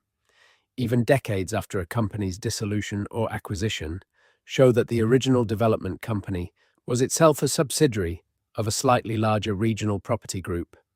one with a portfolio that included several other commercial and residential developments across the northwest of England during the early 2000s, none of which, as far as available records indicate, were associated with any comparable archaeological discoveries or unusual planning delays during the same general period. This detail is significant because it helps rule out one line of speculation that occasionally surfaces in online discussions of the case, namely, the suggestion that the parent property group might have had some broader pattern of involvement in suppressing or quietly managing archaeological discoveries across multiple sites, perhaps as part of some wider, more systematic approach to handling such matters discreetly across its property portfolio. The absence of any comparable pattern at the company's other development sites suggests that whatever occurred at the Manchester location was specific to that particular site and its particular circumstances, rather than reflecting some broader corporate policy or established practice that the company applied more generally across its various projects. The individuals who held senior positions within the development company at the time, insofar as their names can be established through company registry filings from the period, do not appear, based on available public information,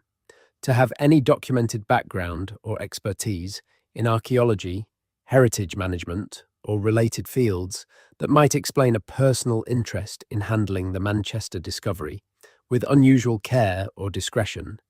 beyond what standard commercial and legal advice would typically recommend for a company facing an unexpected and costly construction delay.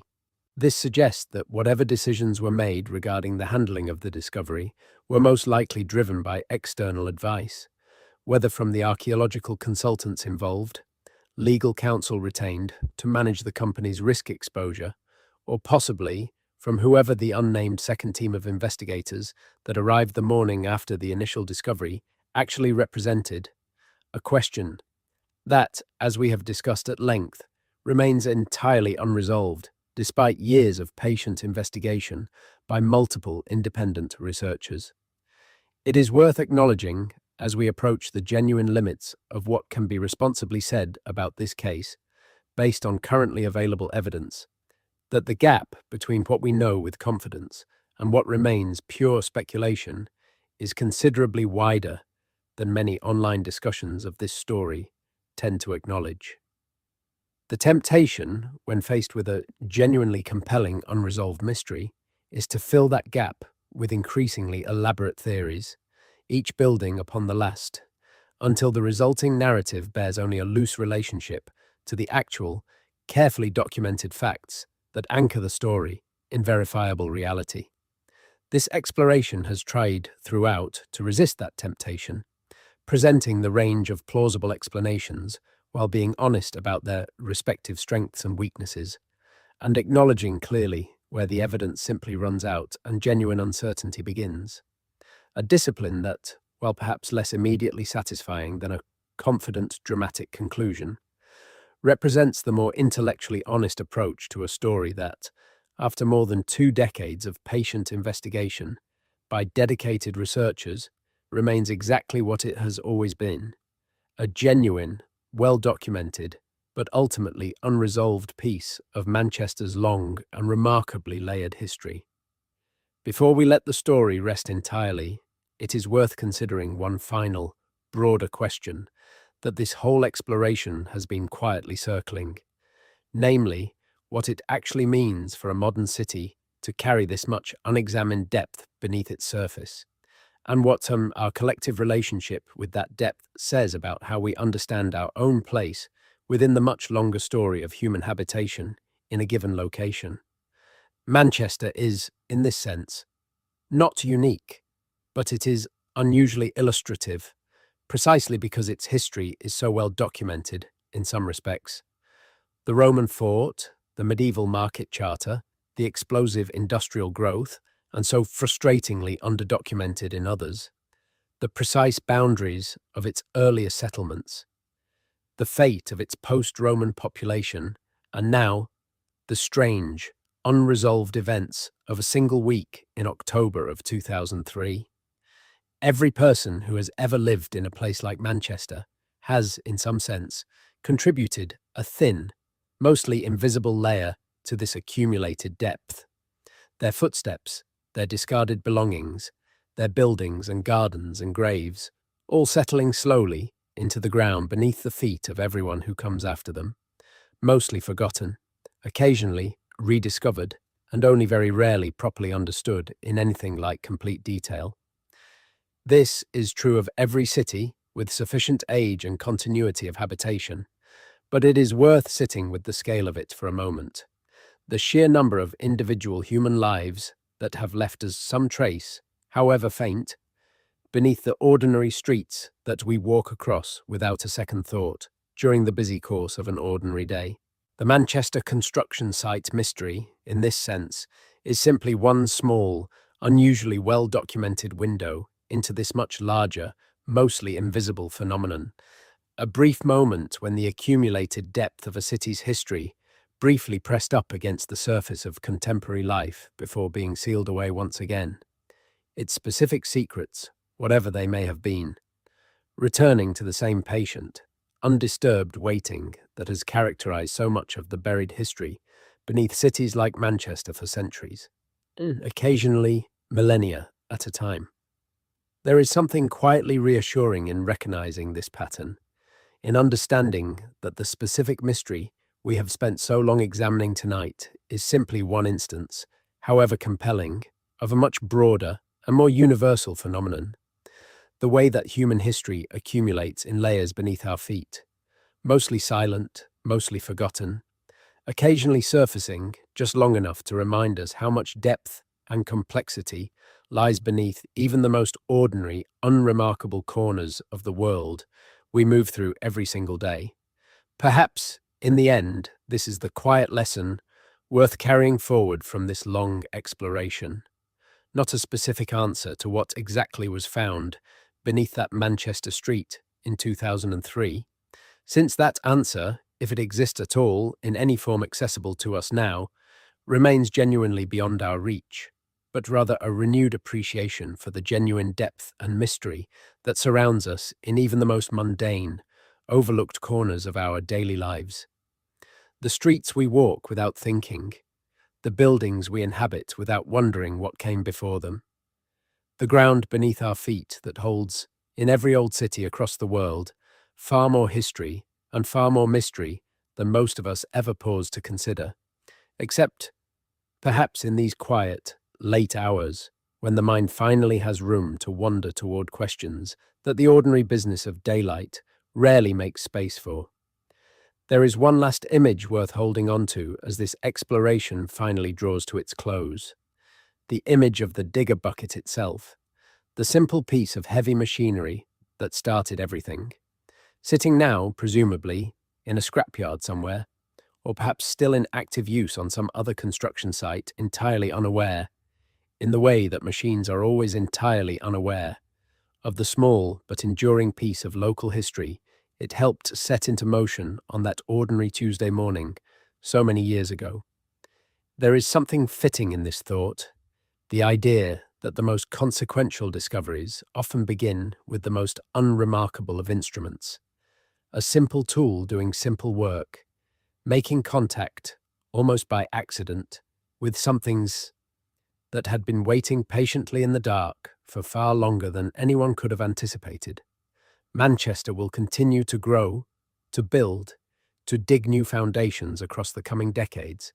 and it is entirely likely, given everything we have learned about the city's deep and complicated relationship with its own buried history, that other discoveries, large and small, documented and undocumented, will continue to surface from beneath its streets in the years ahead, each one carrying its own small mystery, its own brief moment of contact between the present and a past that has been waiting, quietly, for exactly this kind of accidental reunion. The story we have spent these hours exploring tonight is simply one chapter in that much longer, ongoing relationship between a city and the centuries of human history. It carries beneath its surface a relationship that will continue, in one form or another, for as long as Manchester itself continues to stand. One final reflection, before the closing thoughts of this exploration arrive in full, concerns the simple, easily overlooked fact that mysteries of this kind, however small in objective scale, compared to the great unsolved questions of history, serve a genuinely valuable purpose in keeping alive a habit of curiosity about the places we inhabit. The Manchester case, modest as its underlying facts may ultimately prove to be, has motivated journalists, amateur historians, and ordinary curious residents to ask careful questions about planning records, heritage law, and the deep, layered history of their own city. Questions that might never have been asked at all had a digger bucket not struck something unexpected on an ordinary October morning. That habit of asking, of refusing to simply accept a gap in the record as final, is itself worth preserving, regardless of whether this particular mystery is ever fully resolved.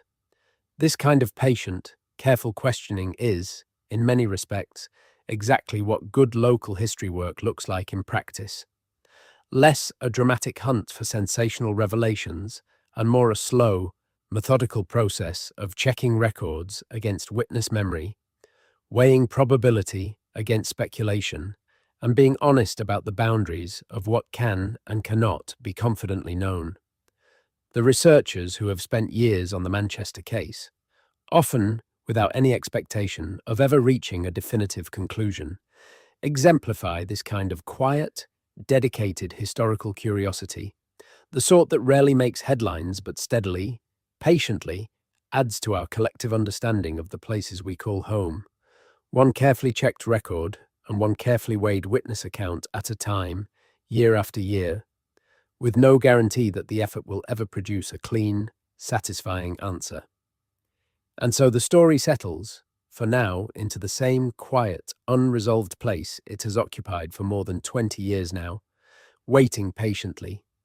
the way so much of Manchester's deep history waits patiently beneath every single ordinary street in the entire city for whatever final answer the future might eventually choose to bring, if it ever chooses to bring one at all. If you have made it this far into the night, drifting somewhere between waking thought and sleep, perhaps you are thinking now about your own city, your own street, the particular patch of pavement outside your window or beneath your feet during your daily walk to work or to the shops. Perhaps you find yourself wondering, in that loose, unfocused way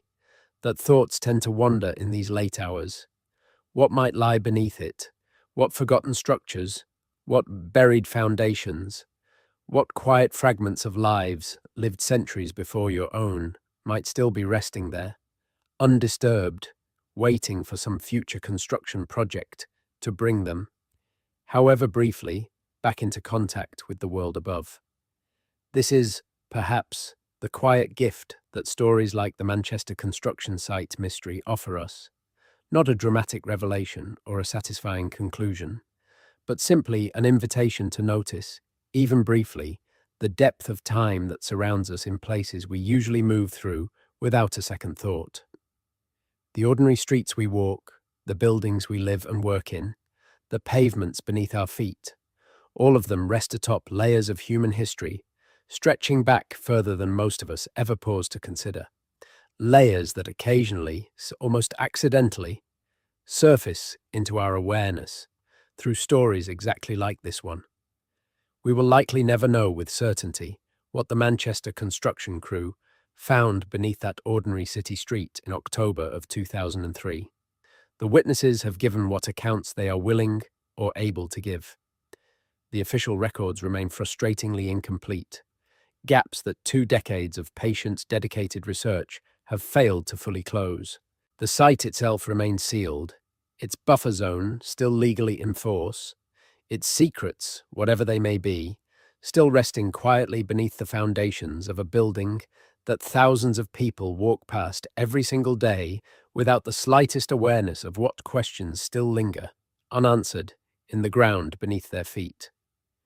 Perhaps that is simply how some stories end, not with resolution, but with a kind of permanent, gentle uncertainty, a question mark that settles into the landscape and becomes, over time, part of the texture of a place,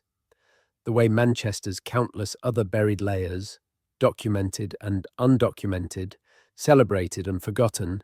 have become part of the texture of a city that has been continuously building atop itself for nearly 2,000 years. The mystery does not need to be solved for the story to matter. Sometimes the not knowing, the quiet, persistent wondering, is itself a kind of connection to the deep layered history that surrounds us everywhere we go, whether we notice it or not. If this exploration helped carry you gently towards sleep, That is exactly what it was made for. You can tap like on this video if you would like, a small, quiet signal that helps more people find these long, unhurried stories when they need something to drift off to. You can subscribe if you would like to keep exploring strange, buried corners of history with us. Stories like this one,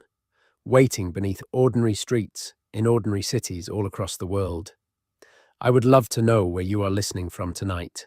What city, what country, what time it is where you are right now as these words settle into the quiet of your room. There is something quietly wonderful about imagining all the different places this story is reaching at this very moment. Someone in Manchester itself, perhaps only a short walk from the very street we have spent these hours exploring.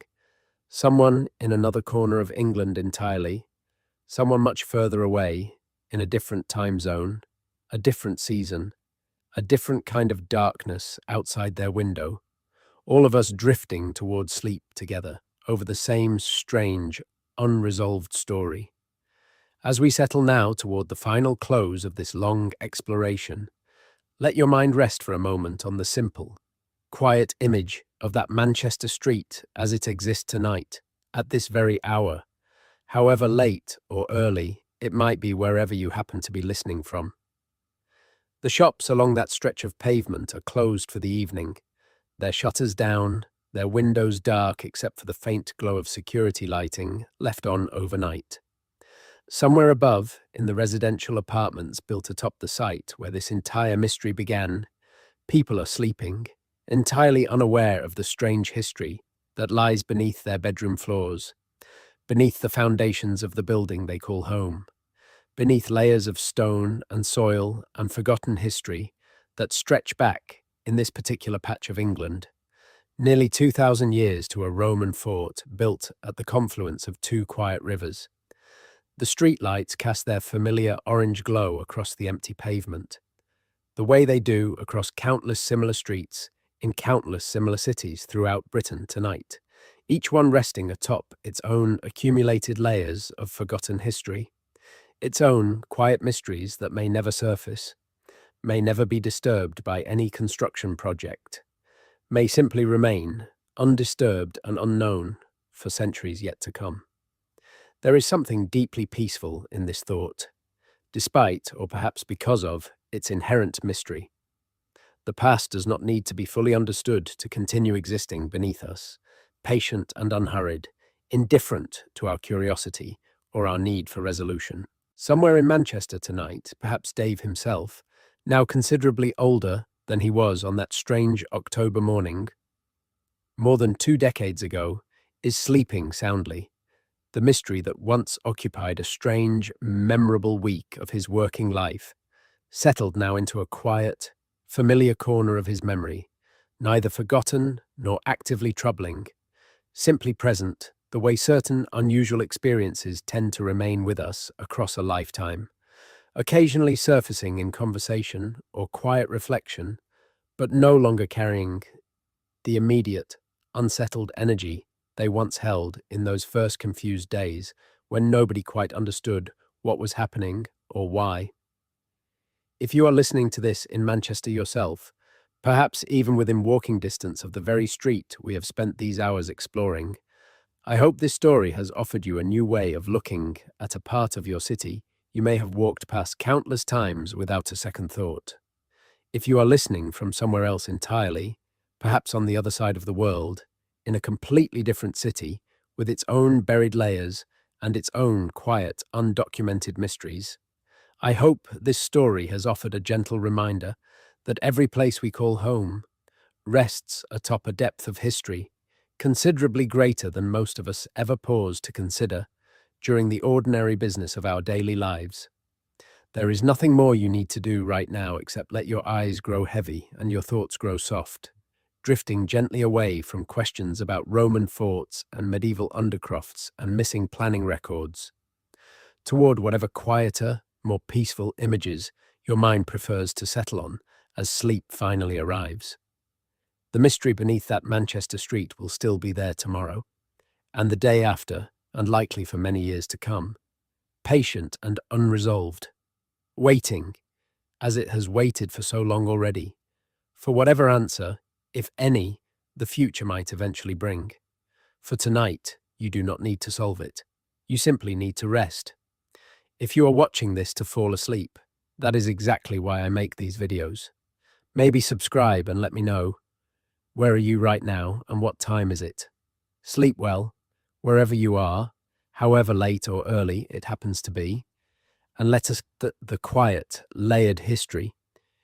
beneath your own feet carry you gently into the kind of deep, peaceful rest that this long night of buried mysteries was always meant to bring.